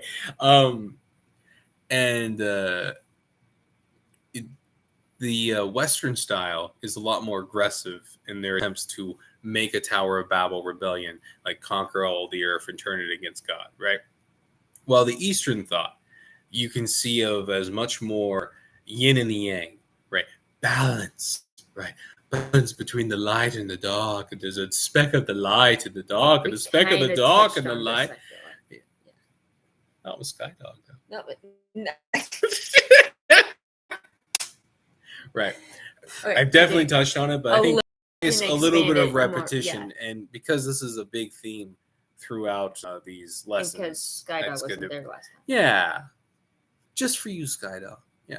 Anyway, in the ancient China and that's true actually. You might use it. I'm going to definitely use it in some of my work, so you feel free to take some of the ideas. But basically, it has much more of a concept of let's not try to actively beat God. Let's have a balance between good and evil. It's not delay. Oh. The goal is to have a perfect balance between good and evil, between the light and the dark, so that the end times never come and they rule the world forever. Right. If that situation never comes up again, where all of evil, like the whole world, right? Route. It's actually, in my opinion, they have the right idea. They're smart, right? They figured it out, right? That's why you have these situations in China where like nothing changes for centuries, and you have strange amounts of good, and then you have situations where like an entire town is cannibalized by the invading army, and they literally eat them, right? This isn't me saying like, oh, they ruined them in battle. No, they ate that town. But then you have like that mundane, like skill-based stuff going on with the Confucius stuff and all that, and a lot of positivity going on with that. But you have all that side, right? The point is, the goal of a lot of the Eastern mystics is to have the world be evil enough that they control it, but enough good there that the end times and God's judgment does not fall on the earth. Right? It's kind of brilliant when you think about it. It's the we can maintain this forever mentality. While the Western side, and this is the side that the Gamma Devil Dragon seems to be the most favorable of, is trying to actually beat God. I better finish my coffee. The cat's going to finish it for me. Like, you can see them actively trying to create. Like, they read Revelations too. They know it's there.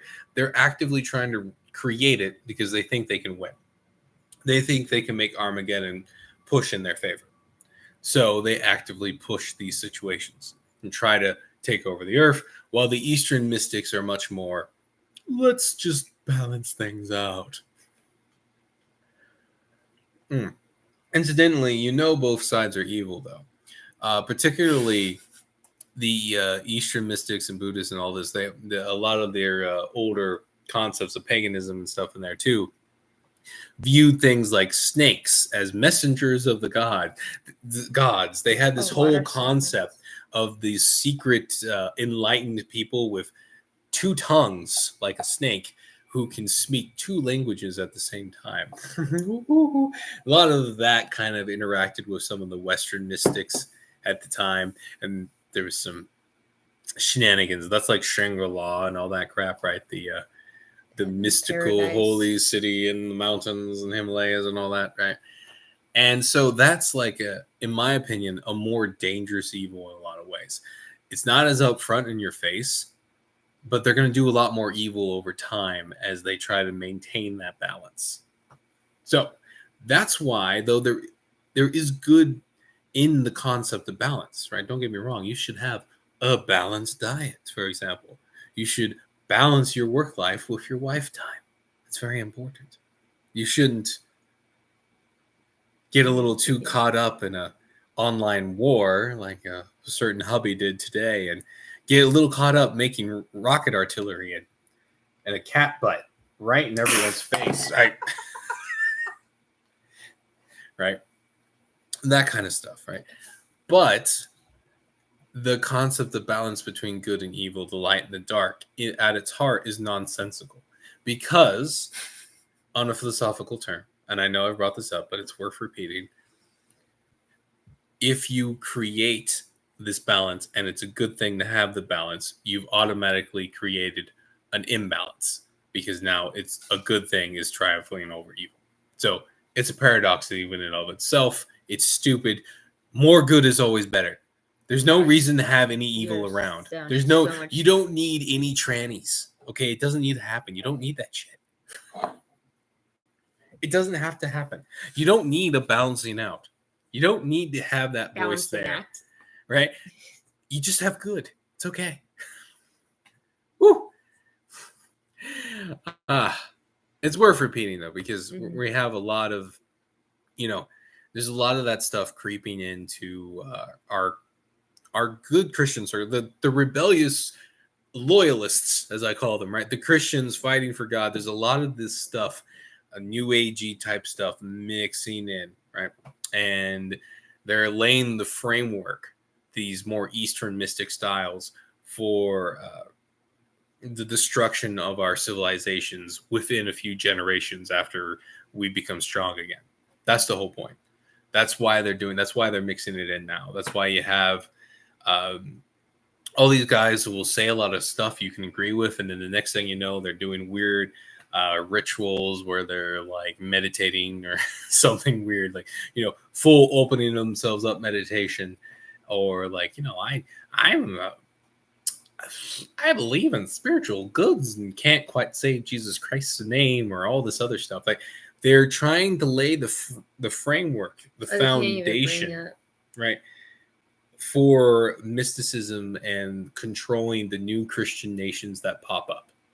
They did this again in the era when the Roman Empire collapsed. You have all sorts of mystical groups that were trying to. That's what the original council. So I see you. What's the council? Council, the big council, guys, help me out. Constantine called. I'm too tired, but you guys know the council I'm talking about that laid out the foundations of Christianity and all that, right? They had to do that because mysticism was mixing in and a number of different cultic activities inside the church. That's what triggered it. Can't think of it. Was it Council of Nicaea? Well, no, it was like Constantine, the first Christian. Let's have more coffee. So they're doing that again. Remember, evil repeats things that works for them, right? Nicene. Yeah, I thought it was that. I don't know why I'm slow and tired right now. Council of Trent. No, the one that was there was two councils. The second one screwed up a lot of things. The first one was a nice establishment of like Christian doctrine. I think Nicene probably the right one. I'll look it up later. Vox Day brings it up in his stuff all the time. Like when someone's trying to get him to say he's a particular denomination, he says he's a Christian. Nicene Creed. Of Nicene Creed. Yeah, Nicene Creed. Thank you, Skydog. Okay, yeah. Okay. But not bad with the Trent option as well. And then Constantinople. Yeah. Yeah, you got it. That makes sense. Thanks, Skydog. Okay. Oh, sometimes. See, this is why I was bringing up earlier that you're not going to be 100% accurate. What's funny is because I know that Fox always says something rather Creed. Yep. And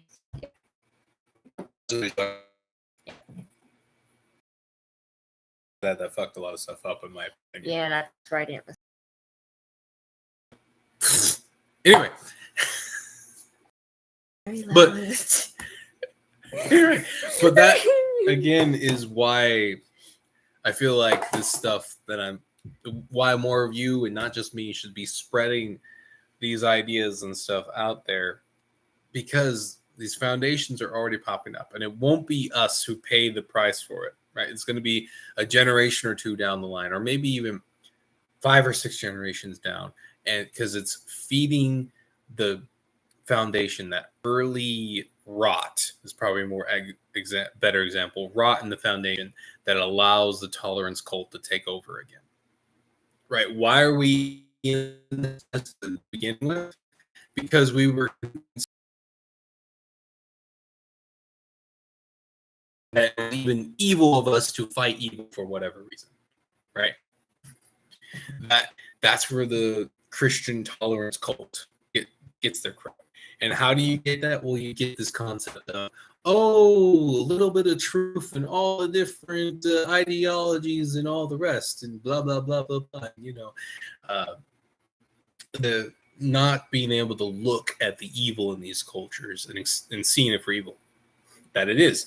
You get a lot of this with Native American files, if you will, Indian files. I have that problem about, you know, who kind of idolize the Native American way of life and know virtually nothing about it.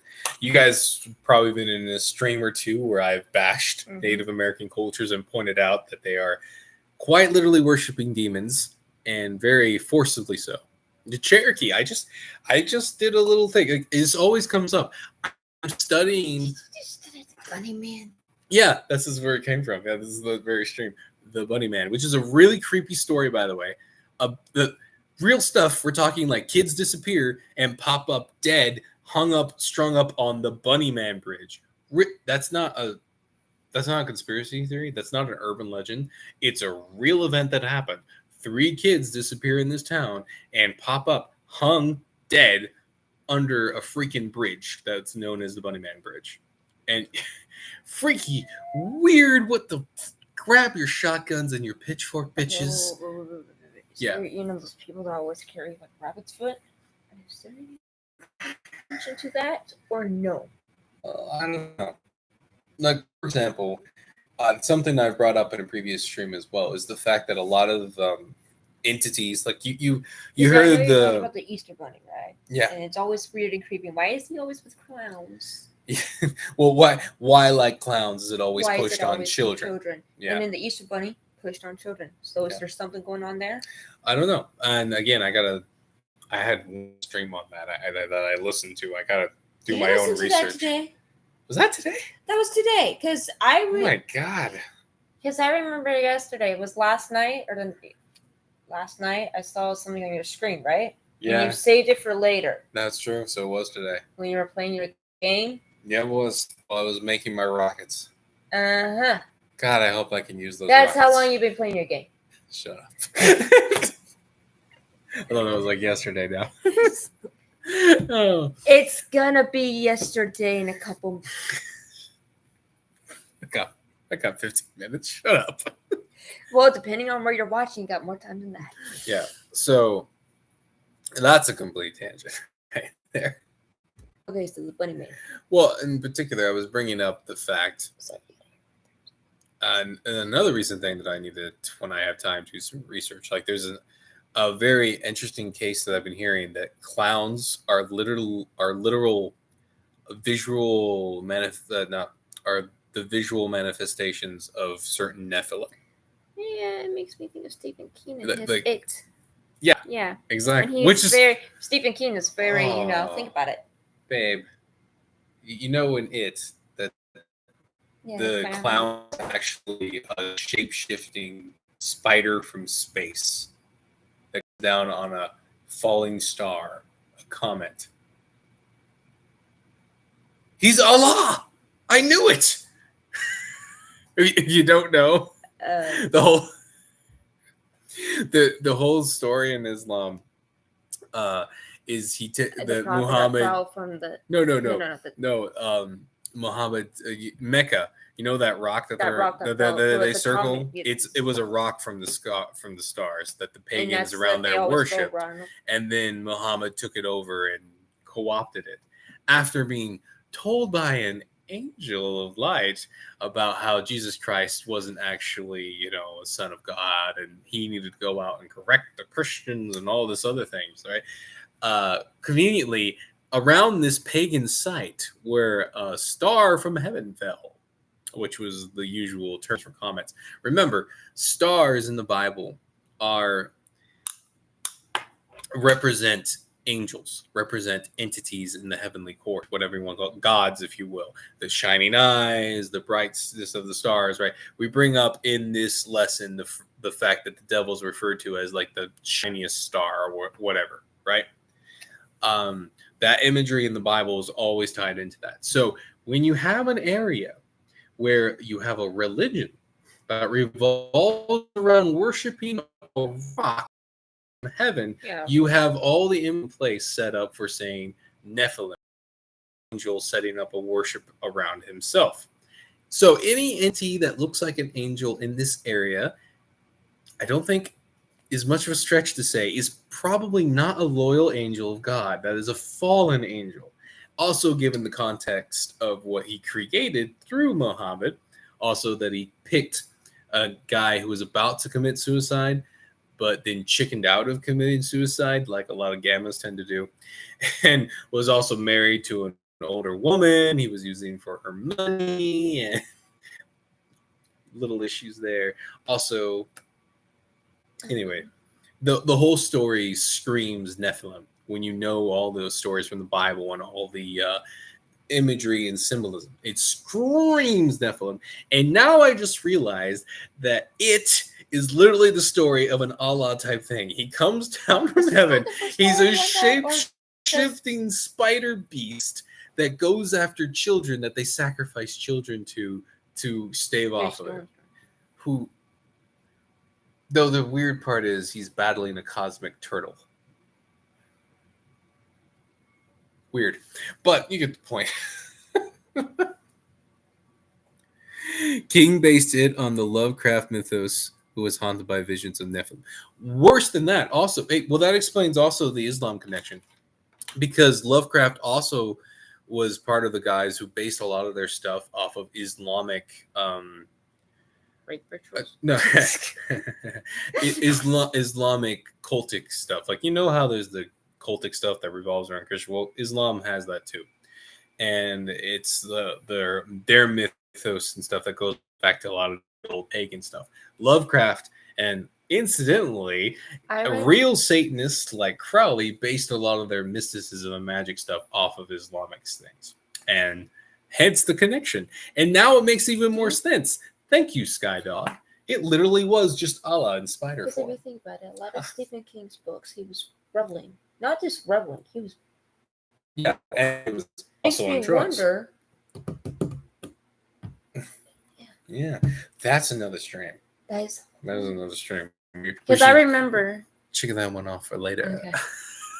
So I remember having one book in our house. That you used as a footstool because it was massive and you never read it? I never read it. I only read like the first 2 pages. I was like, this is bullshit. That was always I don't want to hear it. That was always the joke amongst my literary friends that like Stephen King's books were your footstool. Like, you bought it, you never read it. You just stood on it because it was... I still think it was a training. Mm-hmm. That's why I was very into it. Very into Stephen King. That's not surprising. Duh. Hey, you know what? Got it. I know. Okay, we're an hour and 34 minutes in. We're kind of... Are you halfway through? Oh, God, I hope so. Okay, you look at the bar. We're almost done. Okay, I'm going to finish up so our tangents don't need to be interrupted. But yeah. I have so many thoughts in my head. I'll keep it quiet. Put your glasses back on. You look 16. I know. She's going to make me look like I robbed the cradle over here. Holy crap. I always joke that she has the librarian look. The hot librarian look. Right. Given the state of late stage the United States went from a strong, capable Christian nation to a mockery of itself in less than a century.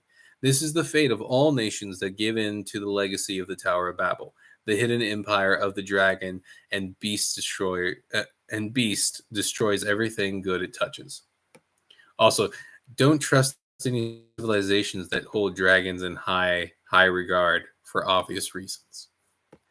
If you value the beautiful and true, then resistance against evil is a must unless you wish to see your nation despoiled and destroyed within a generation or two. As I said in the intro, what will your choice be, modern man? Oblivion through corruption or active war against evil? We'll explore the implications of the Tower of Babel on the biblical narrative in the next lesson. For now, remember that what's in the Bible will play out in your own life and be meaningful to you if you bother to pay attention to the scriptures, and will be useful I've brought up how you need to be careful how you research in the past, but a certain amount of knowledge really does help you see their crap. Cradle rap. Yeah.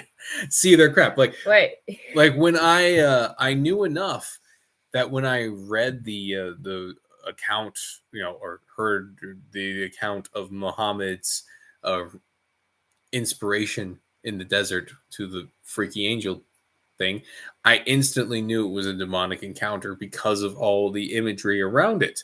And the fact that he took over a pagan site and kept all the pagan elements around it and then just put a gold box over the rock, right? When you know about these things, the demonic stuff is much more obvious. It's hard to hide it. They're not, and that's because they're putting it on display. I don't know if the Big Bear's right when he says that it's like part of their magic and their ritual and the spiritual rules that they have to tell you in some way, or if it makes their magic more powerful to kind of tell it, or if it's literally just them telegraphing to all their followers who and what they are. I have no idea what it is, but they obviously always do it. And there's too many of the themes throughout history to ignore. And so that's helpful. But again, I always want to do this warning. There's a certain level down that road where it's actually not that helpful and you don't need that much. And you're just drawing attention to it. Yeah, and you're inviting things in. Where that line is, God, I don't. I know I've crossed it once or twice. Not that I was worshiping anything, but that I was accidentally giving things permission to show up.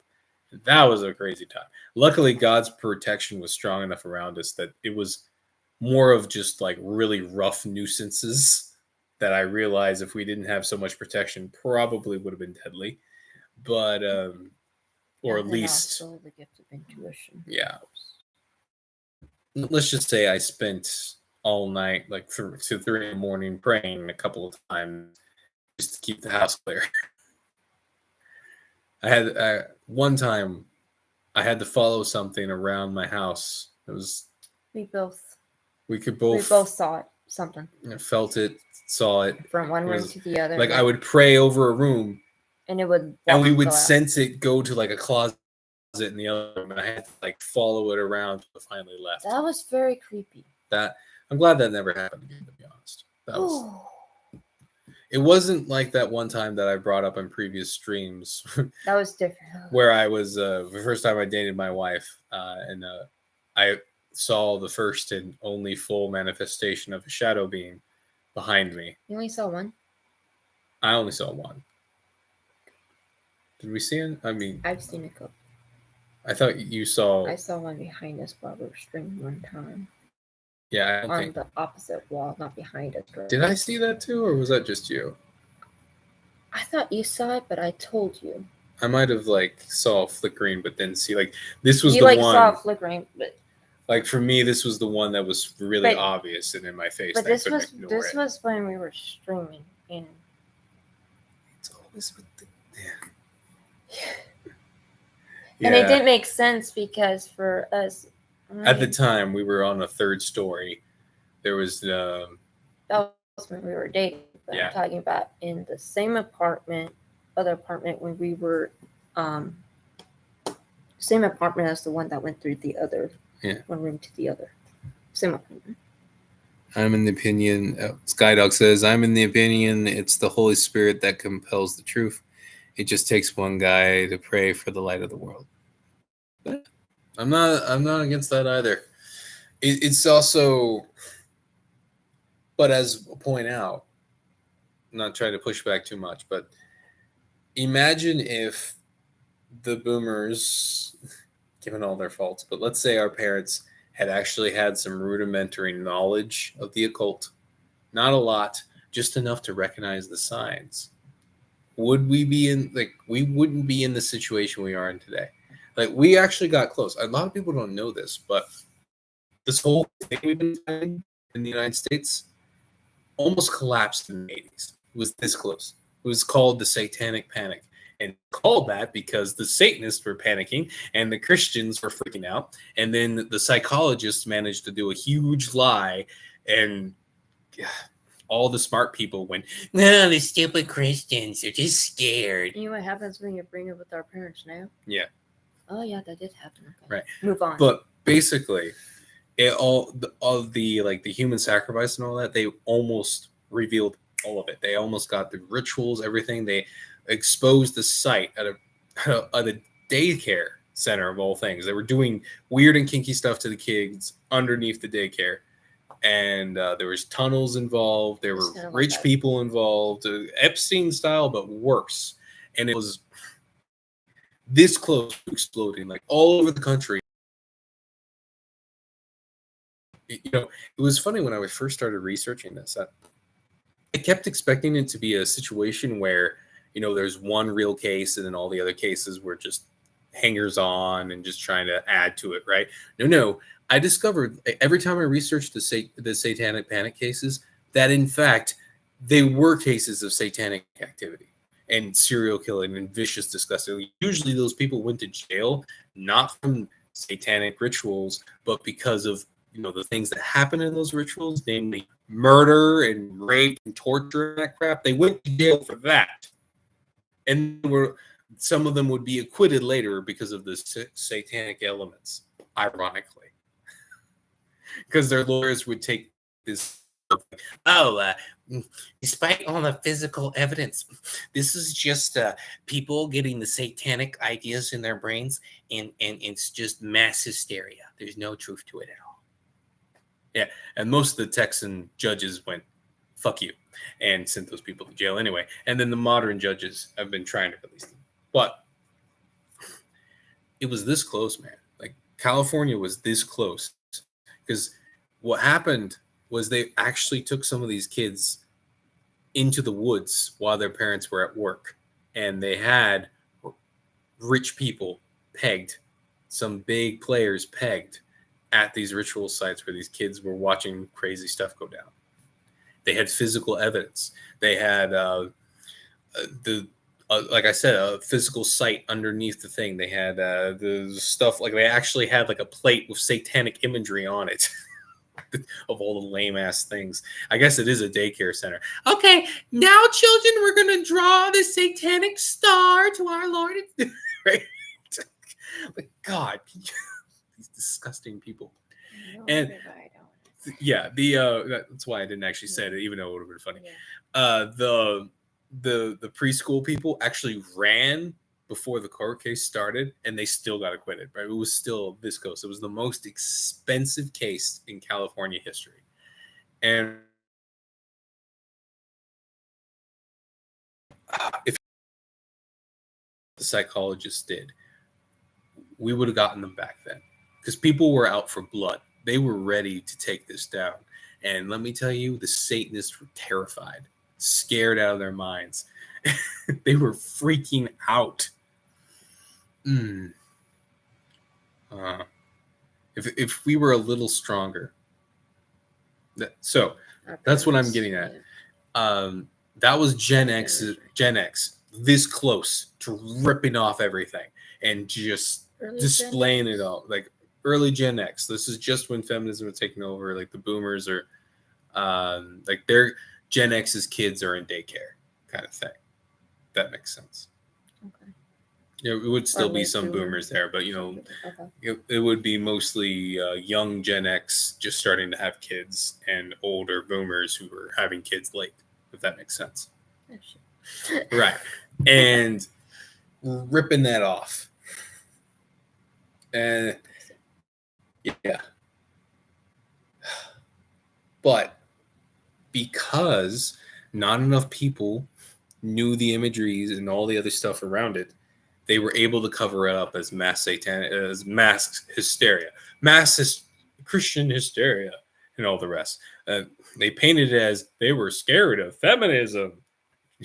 Which nowadays, right now that we know all the symbolism and feminism that ties into old paganism and Satanism, it's not that surprising that it was a bit of a point of interest, right? If all that imagery had been there, if that knowledge had been widespread, and it's the feminists that are always pushing daycares. Right? If that knowledge was widespread enough, like it actually was during the Catholic and the Christendom era, right? If you did weird witchcraft stuff, people knew what the heck that was back in the day. And they would go, excuse me, Guthred, why are you trying to curse my son? And there would be a whole situation of burning at the stake, which was very nice, which was actually much rarer than people think. There was usually a very conservative like people who didn't want to actually do that kind of thing. It usually was a repeat offenders of the witchcrafty tendencies who are the ones who got burned at the stake or hung or something. Which, funny enough, no one was actually burned at the stake in Salem. There was one guy crushed by stones, though. The one guy who probably shouldn't have been killed. Like, that guy was actually kind of brave. But all the people around him. You'll also find when you're studying creepy stuff that a lot of it's tied to the Salem witch trials because a bunch of witches ran and spread their witchcraft throughout the land. So you have a bunch of Appalachian Mountain stuff of these witches and stuff who ran from the not just Salem, but the entire Puritan world. They ran because they're like, holy crap, they're coming after us. Wouldn't it be nice making all the witches run? I kind of... And Turney, did I just go full like super villain right there? One day. Anyway, I'm gonna wipe the stupid grin off of my face, imagining my enemies fleeing for a change. Oh, hi, thank you. And so, what I'm getting at there, in a long about way, is enough knowledge of these kinds of things allows a people to fight it and see it for what it is and not be lied into cowing. Like I said, Satanic Panic this close to ripping it apart. And if people had seen the imagery more, they wouldn't have been convinced by the psychologist trying to tell everyone that, it's just mass hysteria, right? If you see all the symbolism and you see it all around, you know it's not mass hysteria because guess what? Mass hysteria is just in your mind. It can't be repeatables in the physical world. This is why you don't trust psychologists. Right. In general. It's just a bad idea. Yeah, I know. And so... I don't like psychologists. But I do respect... like in the medieval period, there was one guy who I really respected who he... I forget exactly what he did. If you followed some... not Inquisition guys, but... exorcists, I think he was that, and he studied witchcraft in the medieval period, and he wrote a book on it because he wanted to warn people about it. He changed all the spells and everything so that people trying to find out how to use witchcraft couldn't use it, but people looking for it could recognize what it was. That was the way to do it. I like that guy. He was cool. He also depicted what these demons looked like, and incidentally, they looked a lot like Dogman, or they would have like owl heads, or they'd be riding weird stag things in the woods and all this other stuff when they took on physical forms. Interesting. Did I mention that many old world gods would have like animal heads and all that crap? Yes, that was sometime animal. Yeah. Which brings us back to the... all right, that's good. Let's finish this up. We've been holding them here a while. Yeah. Man, okay. Question 1. Why do you think our enemies are obsessed with making a new Tower of Babel if God has already declared this would trigger his judgment of the world in Revelations? So, you guys might have your own ideas about this. For me, though, it's because in my opinion, they think they can win.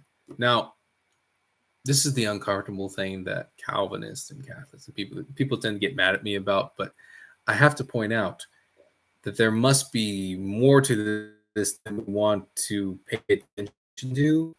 Otherwise, they wouldn't think they'd have a chance. Like if you look at Gamma, right, we are dealing with kind of a rebellious Gamma situation. So do Gammas straight up challenge the Alpha to a fist fight? No. What they do is they try to come up with a legal situation, like a rule situation where they can like cut his feet out from under him. They can kind of weasel their way in for the girl, right?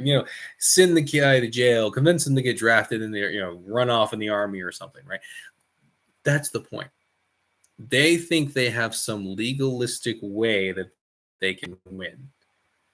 And that that makes modern Christians uncomfortable because they have the whole thing. He got the whole world in his hand, right? The idea that there is even a potential possibility for a rebellion to win against God, most Christians can't get that concept at all. And that's rough.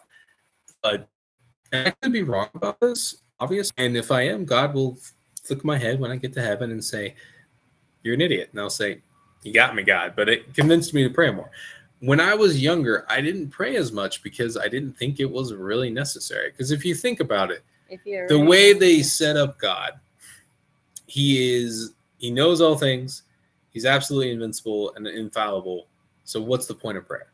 What he tells you to pray, but what's the point of prayer, right? To the modern churchian, prayer is all about them. It's all about bettering themselves and getting what they want. Right? God is either a genie or he's a method of self-correction and becoming a better person. That's the point of prayer. Like, it's interesting. They want it to be more than that. Like, they'll have like prayer warriors and all that. But when they preach about prayer, it's all about bettering yourself, essentially. It's God is a self-help book to them, or a genie, or a bit of both. And explains a lot. Yeah, I kicked out that prayer meeting. Yeah, exactly. You think about it. But when you view it as a war with negative consequences if it's lost, then you actually pray more. Then your prayers matter. If God actually needs the prayers for some reason, like, understand, right? God makes it clear he doesn't want or need sacrifice and all that in the Bible a lot, but he makes it clear he wants prayer, and he wants prayer actively and often. I think a good way to look at it, C.S. Lewis kind of put it this way: when there's rules about spirituality and the way the spiritual world works that we just don't comprehend, and they act really strange. Like, there's this whole weird thing about permission, right? Letting things in. It's in every culture, every vampire-like story, every weird ghost story. Like, there's some weird thing about permission and letting things in. And that it's universal.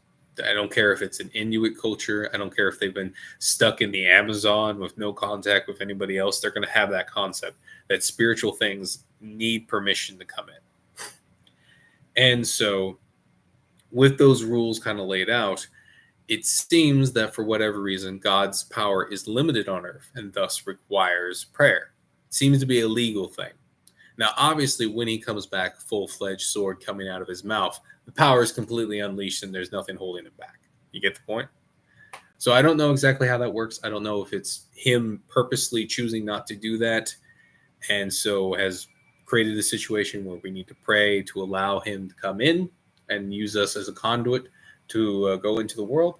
I suspect that it's also an amplification, though.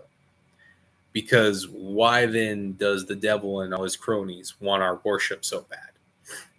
Like, I think I've gone ad nauseum about how I suspect, and I think there's enough in the Bible to prove it, that the devil's after the earth. Like, creation itself is what he wants. And we're kind of in the way, and also his shields between him and God. But I suspect on top of that, our prayer can make him stronger. Like, if you were to sin, it makes him stronger. It's like an actual physical power thing. In some ways, like, some of the more chaotic demons just want to live out what they want to live out because they don't have physical bodies anymore, right? They want to live out their twisted desires through you. But a lot of the ways that you see things act, like Muhammad's Allah, and I'm just going to let it for now on, right, actually seem to want the work. It's more than just a pride thing. It seems to give them power, the sacrifices, the weird crap, and all that. And I suspect that's because, right, God breathed the breath of life into us. There's a little bit of God in us, so we can amplify power for our prayer and all that. And this is why in a lot of ways it's so disgusting, because it's you trying to use that only for yourself and not letting show you how he wants it used. Well, think about it too. Like, when you have the Holy Spirit in you, you allow him in you, Peter. Yeah. Wow. And you allow him to use you for whatever you need to do. Conduit. How do you feel afterwards? You're usually a little tired. Especially, like, if you've had a serious moment where you're praying in the Spirit, however it is, you may be still speaking English or whatever. How do you feel afterwards? You feel tired. So think about the other side. What would it look like if a twisted version of that? There you go. And to back this up all the more, you have a lot of this imagery in the Bible. Like, what does you've probably heard the song, God fills you up, God fills your cup so you can be emptied again.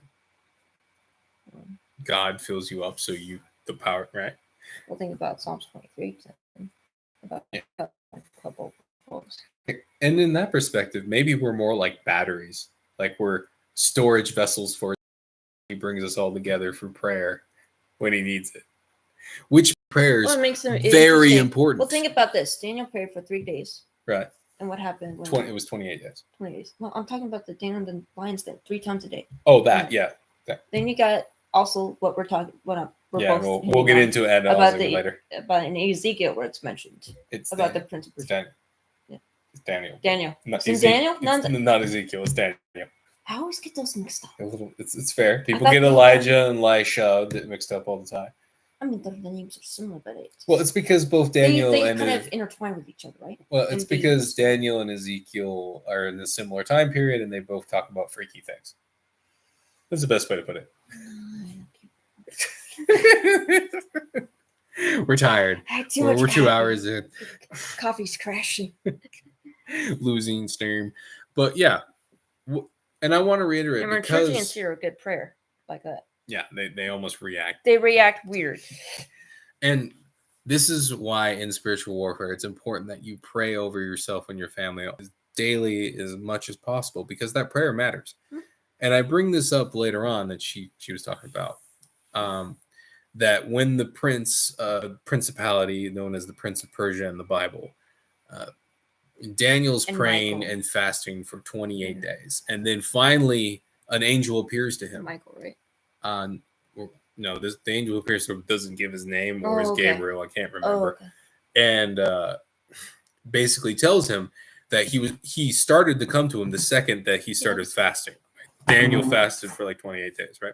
Yeah. And the angel tried to get to him the first day he started fasting, but the Prince of Persia prevented him from getting to him until the archangel Michael, right? The watcher in charge of the Israelites, their prince, came and aided him in battle. What does that mean? That means there is a possibility that your need for protection could be delayed as long as 28 days at least. At least we have proof of that.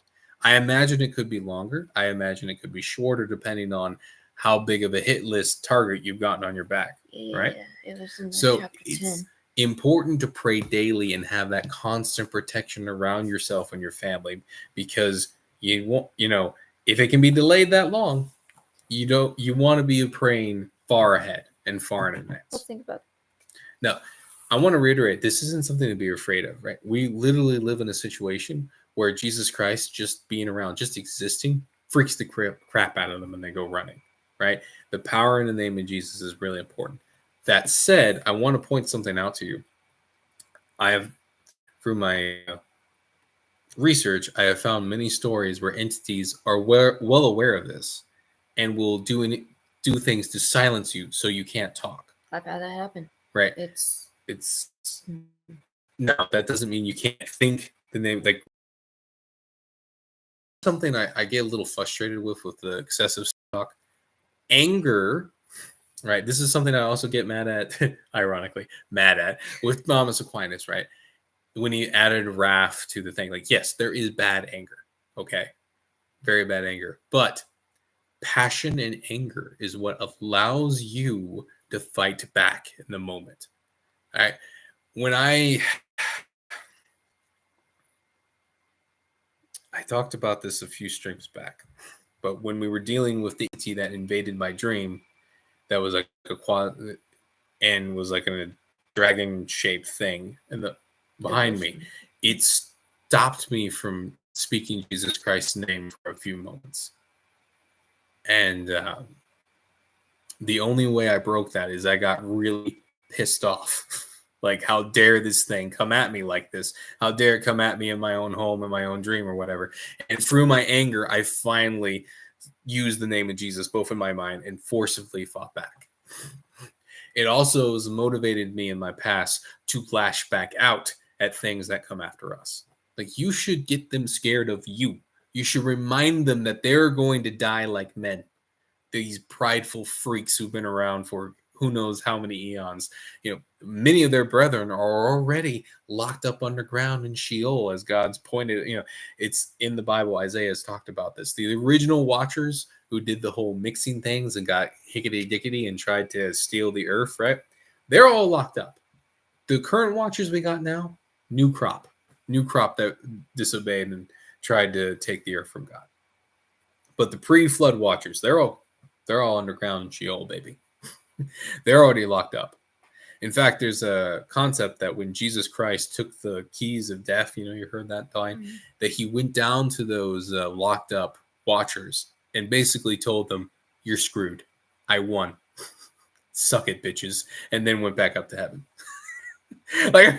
Talk about a victory lap. I'm just going to come down here to tell you, I win. I'm coming back. You're screwed. Later. Cosmic slap coming for you, baby. Not going to tell you when it's going to happen, baby, but when it does, oh, baby, sword's coming out. You're screwed. I won. Oh, I love that. Oh, man. But, shoot, my mind's so tired. There we go. One more person left. Did I finish that thought? Remind me what I was talking about. I'm sorry. I stayed. The kids kept us up to like 3 a.m. last night. Oh shoot, that was. Yeah. So it's finally catching up to me. So we were talking about how the rules work. We don't know how the rule works, but then I should complete that thought. Yeah. We see through a glass darkly. Like, there are things that we're not supposed to know, and it doesn't really. And and I hinted at this, and I think the second or third stream, whenever we talked about man's fall, right? God changed his tactics. In the original Genesis account, right, he declares his strategy to the entire assembly of angels and all the heavenly realms and whatever that looks like and everything involved, right? He says, okay, I've made man. Man is going to populate the earth. He's going to grow and get big and through that, he's going to take dominion over the earth. And I'm basically going to make the entire earth part of the kingdom of heaven. The rebellious watchers and the devil see this and go, and attack the colonists, us, right? Convince us to rebel against God for trickery, and then create their own colonists, the giants and the Nephilim and all that, to take the earth for them, right? God after that goes, you're not going to get to know my strategy anymore, right? You're screwed, but I'm not going to tell you how I'm going to do it anymore, right? And that's how you have the cross situation, where they killed Jesus not knowing what they were doing. That's how they knew Jesus Christ was going to come at some point, but they didn't know when it was going to happen exactly or how exactly it was going to happen. Did I say that twice? Mm-hmm. I'm tired. All right, let's get into the next good. I want to make that whole thing clear. Now, it's possible that God's just led me to that so that I pray longer and harder, and he's going to flick me in the head later. But I think there's enough evidence to bring it up. Well, if you think about this too, in our personal life. Sure. Each time I've been pregnant, each cesarean's coming up. We know it's coming up. That's true. We pray each and every day. It's true. Each pregnancy got harder and harder and harder, and the hospital's fighting harder and harder and harder. Yeah. Though, ironically, that's just a life experience right there. Though, ironically, with that, each pregnancy, though the hospitals got worse, each pregnancy got easier. The recovery got a lot faster too. Yeah. But our first one, where I didn't pray enough, and I learned a hard lesson. Accident. Like, there was the multiple 3 different attempts, and one afterwards. Multiple attempts to kill my oldest son. Multiple attempts. It was freaky as all hell. Like, I can't even describe it. That accident was not natural. Let's just say. Well, yeah. I gotta, it's one of those things that I don't like bringing up amongst family and whatnot, because I know what they're gonna say. It's all in your head. But no, we felt the car while we were driving in a. My glasses threw off my face, and we're on the floor. Okay, but the point is, while we were driving in a really thick rainstorm at 3 in the It morning, was. we felt the back of the car. Like we both It felt was it. in the back right. It's like one of those when those cars do the tip maneuver. The pit maneuver. The pit maneuver. Yeah, it was like It was just like that. a demon did a pit maneuver on the back of our car, and it was only by the grace of God we didn't flip.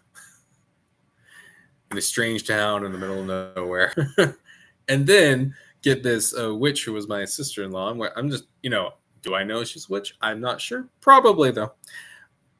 She's convinced. Came after we had the baby and gave us weird food, and then the Bible actually talks about this kind of thing. She was holding my son, like we were dealing with jaundice, and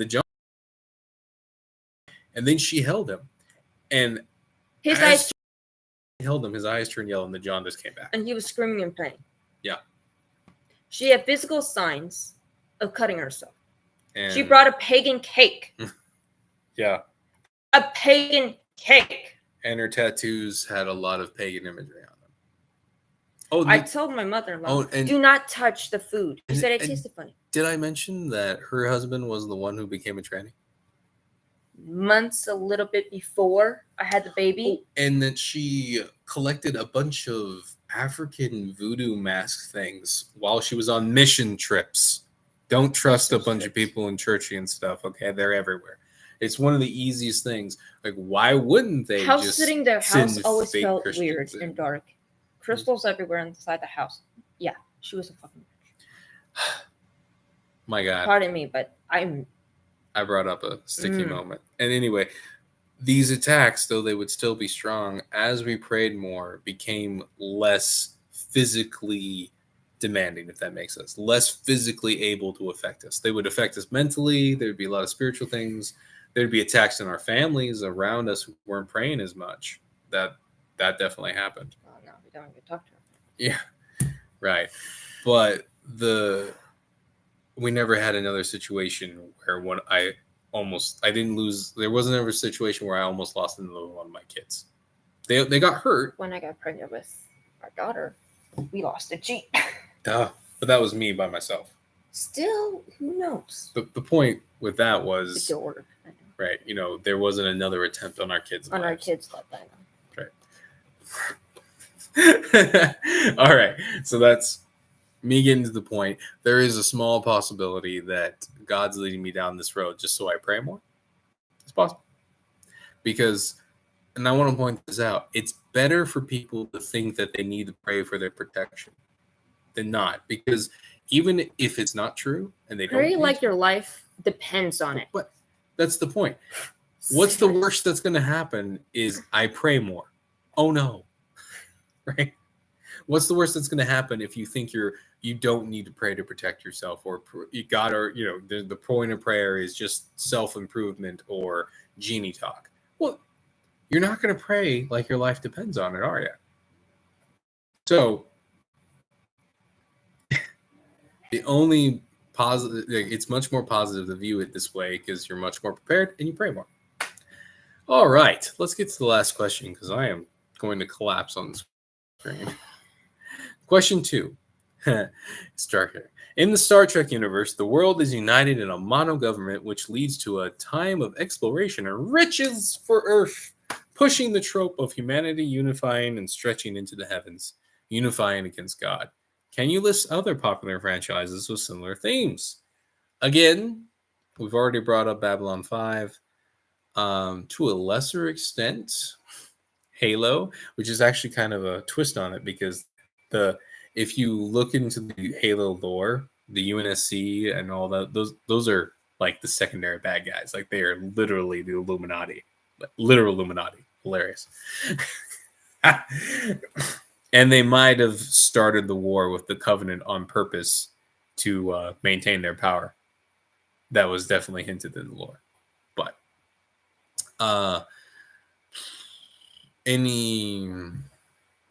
Stargate, already brought it up. Yeah.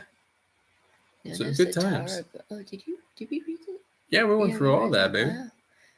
Okay, so in particular, Star Trek, though, If you look at its themes, like don't blind everybody. Why? I'm sorry. I was just thinking like ooh, let's look it up here. Let's go down here. Go too fast. But again, if you look at if you know the imagery of what we're talking about here, Star Trek. what was that? Oh, looks like a triangle.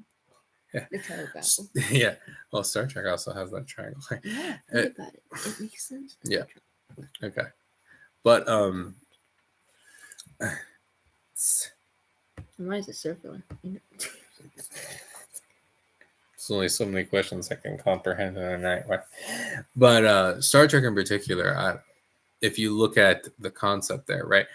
Earth is suddenly in a perfect utopia because everyone's come together, and now there can be a Scottish guy, a Japanese dude with a sword who's probably gay, and American English dude, and this weird alien guy who's all stoic, all on the same ship, and it's all perfect, wonderful.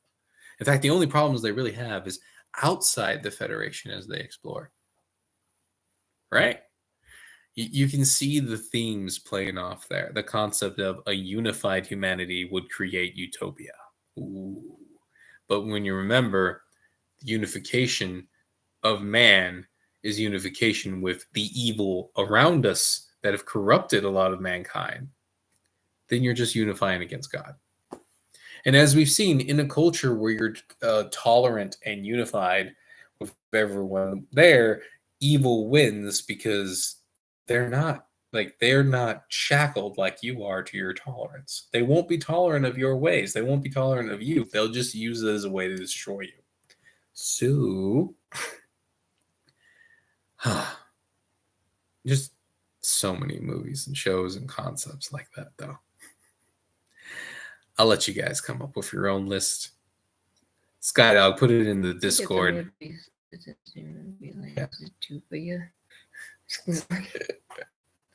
Well, and this is a big one too. Like I keep hearing people talking about like,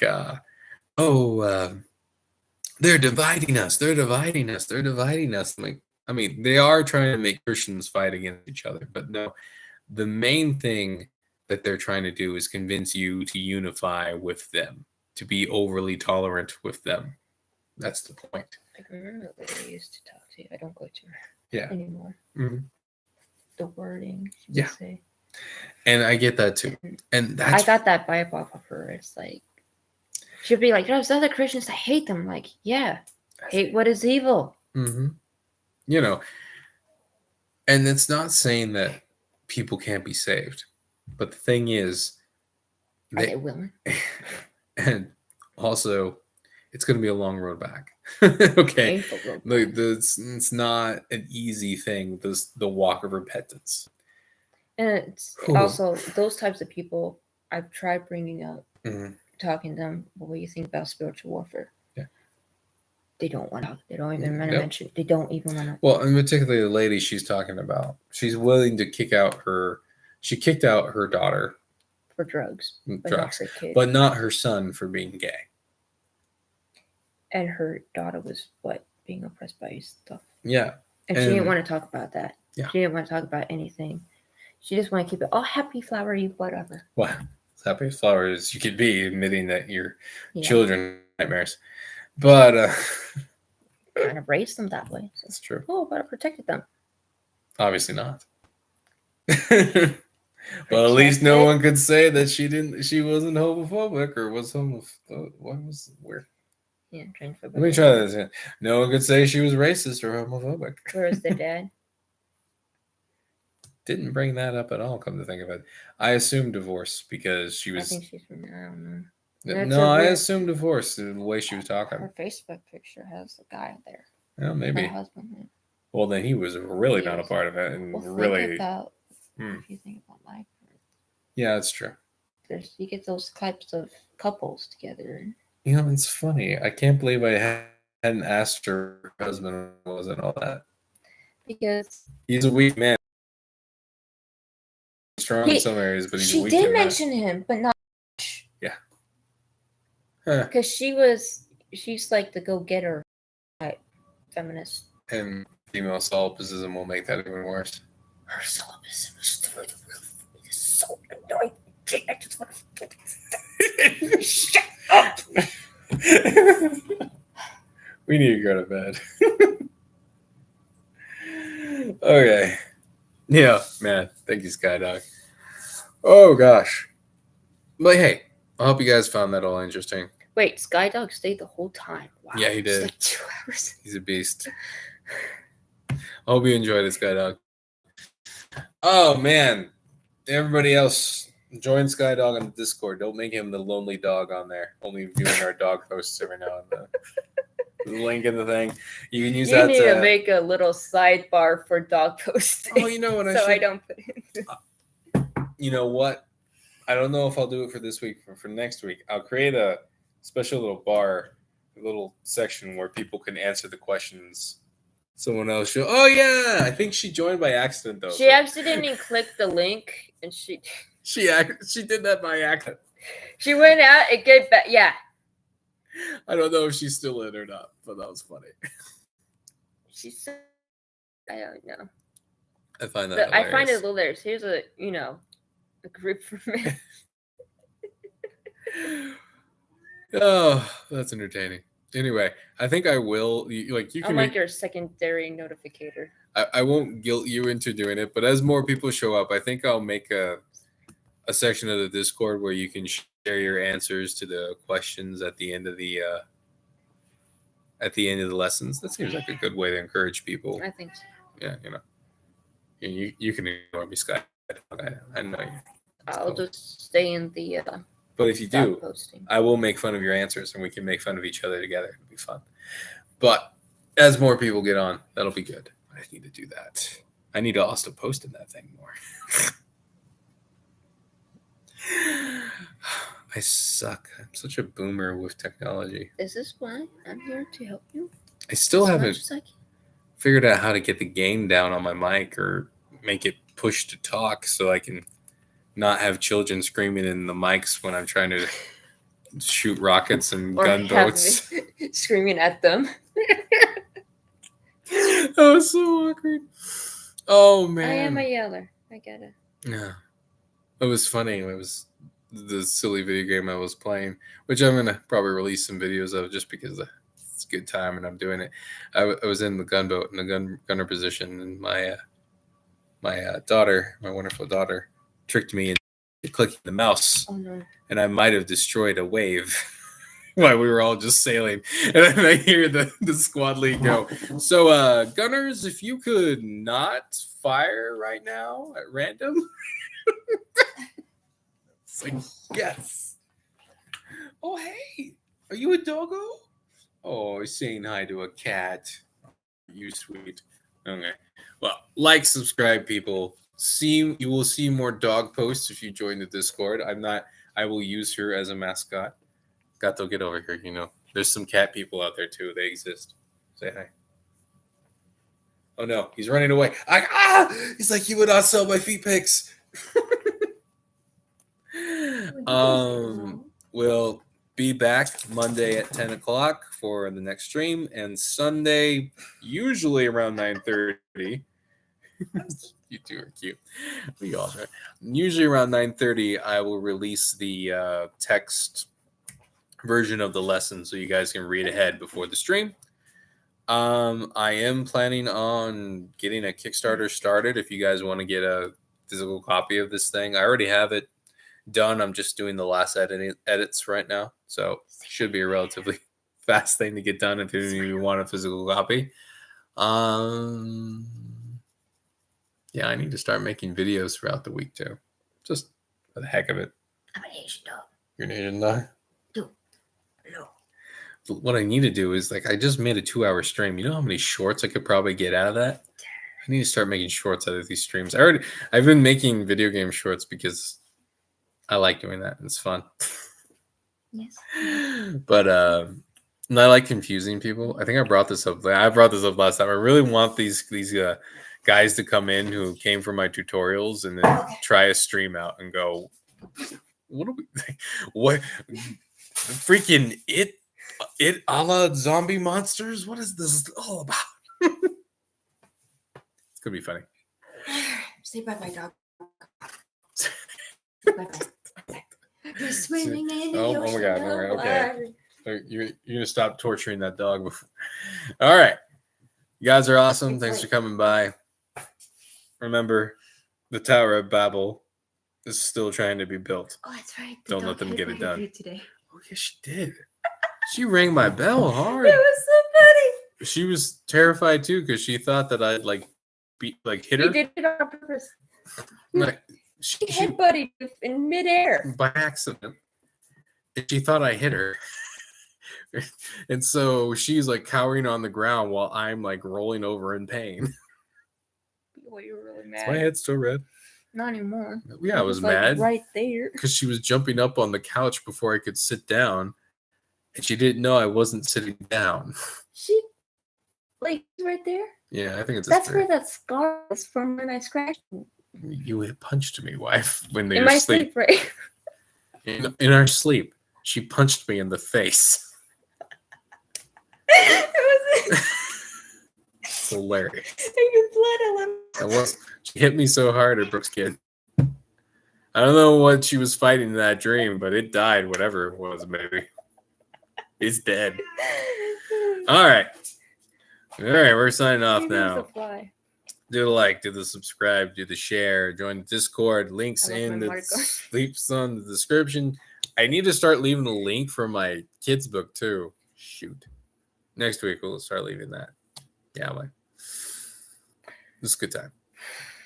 All right. I'm gonna Yeah, but yeah. It- so it's you can look it up. almost 2 hours and you can look it up if you're curious. It is a combination of like Aesop's fables and Bible stories.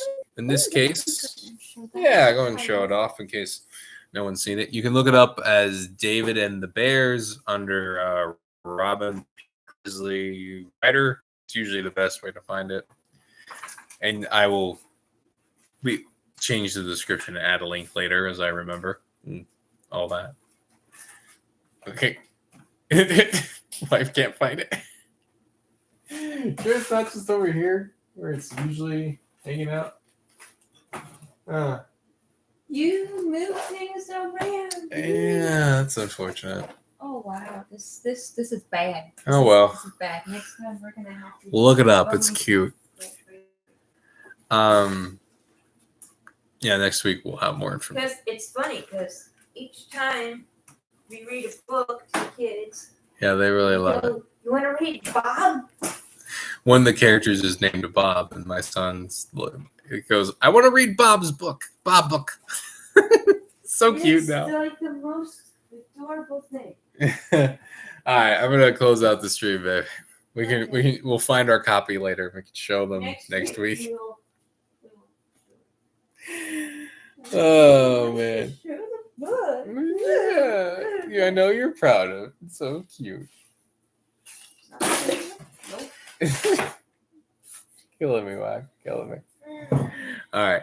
See you guys later. It's a pretty. I already did the likes and the shares and all the rest. See you guys soon. I'm gonna click the button now. You could eat those steeps. Oh, dang it. I always every time the second click. All right, now we're out of here. Catch you guys next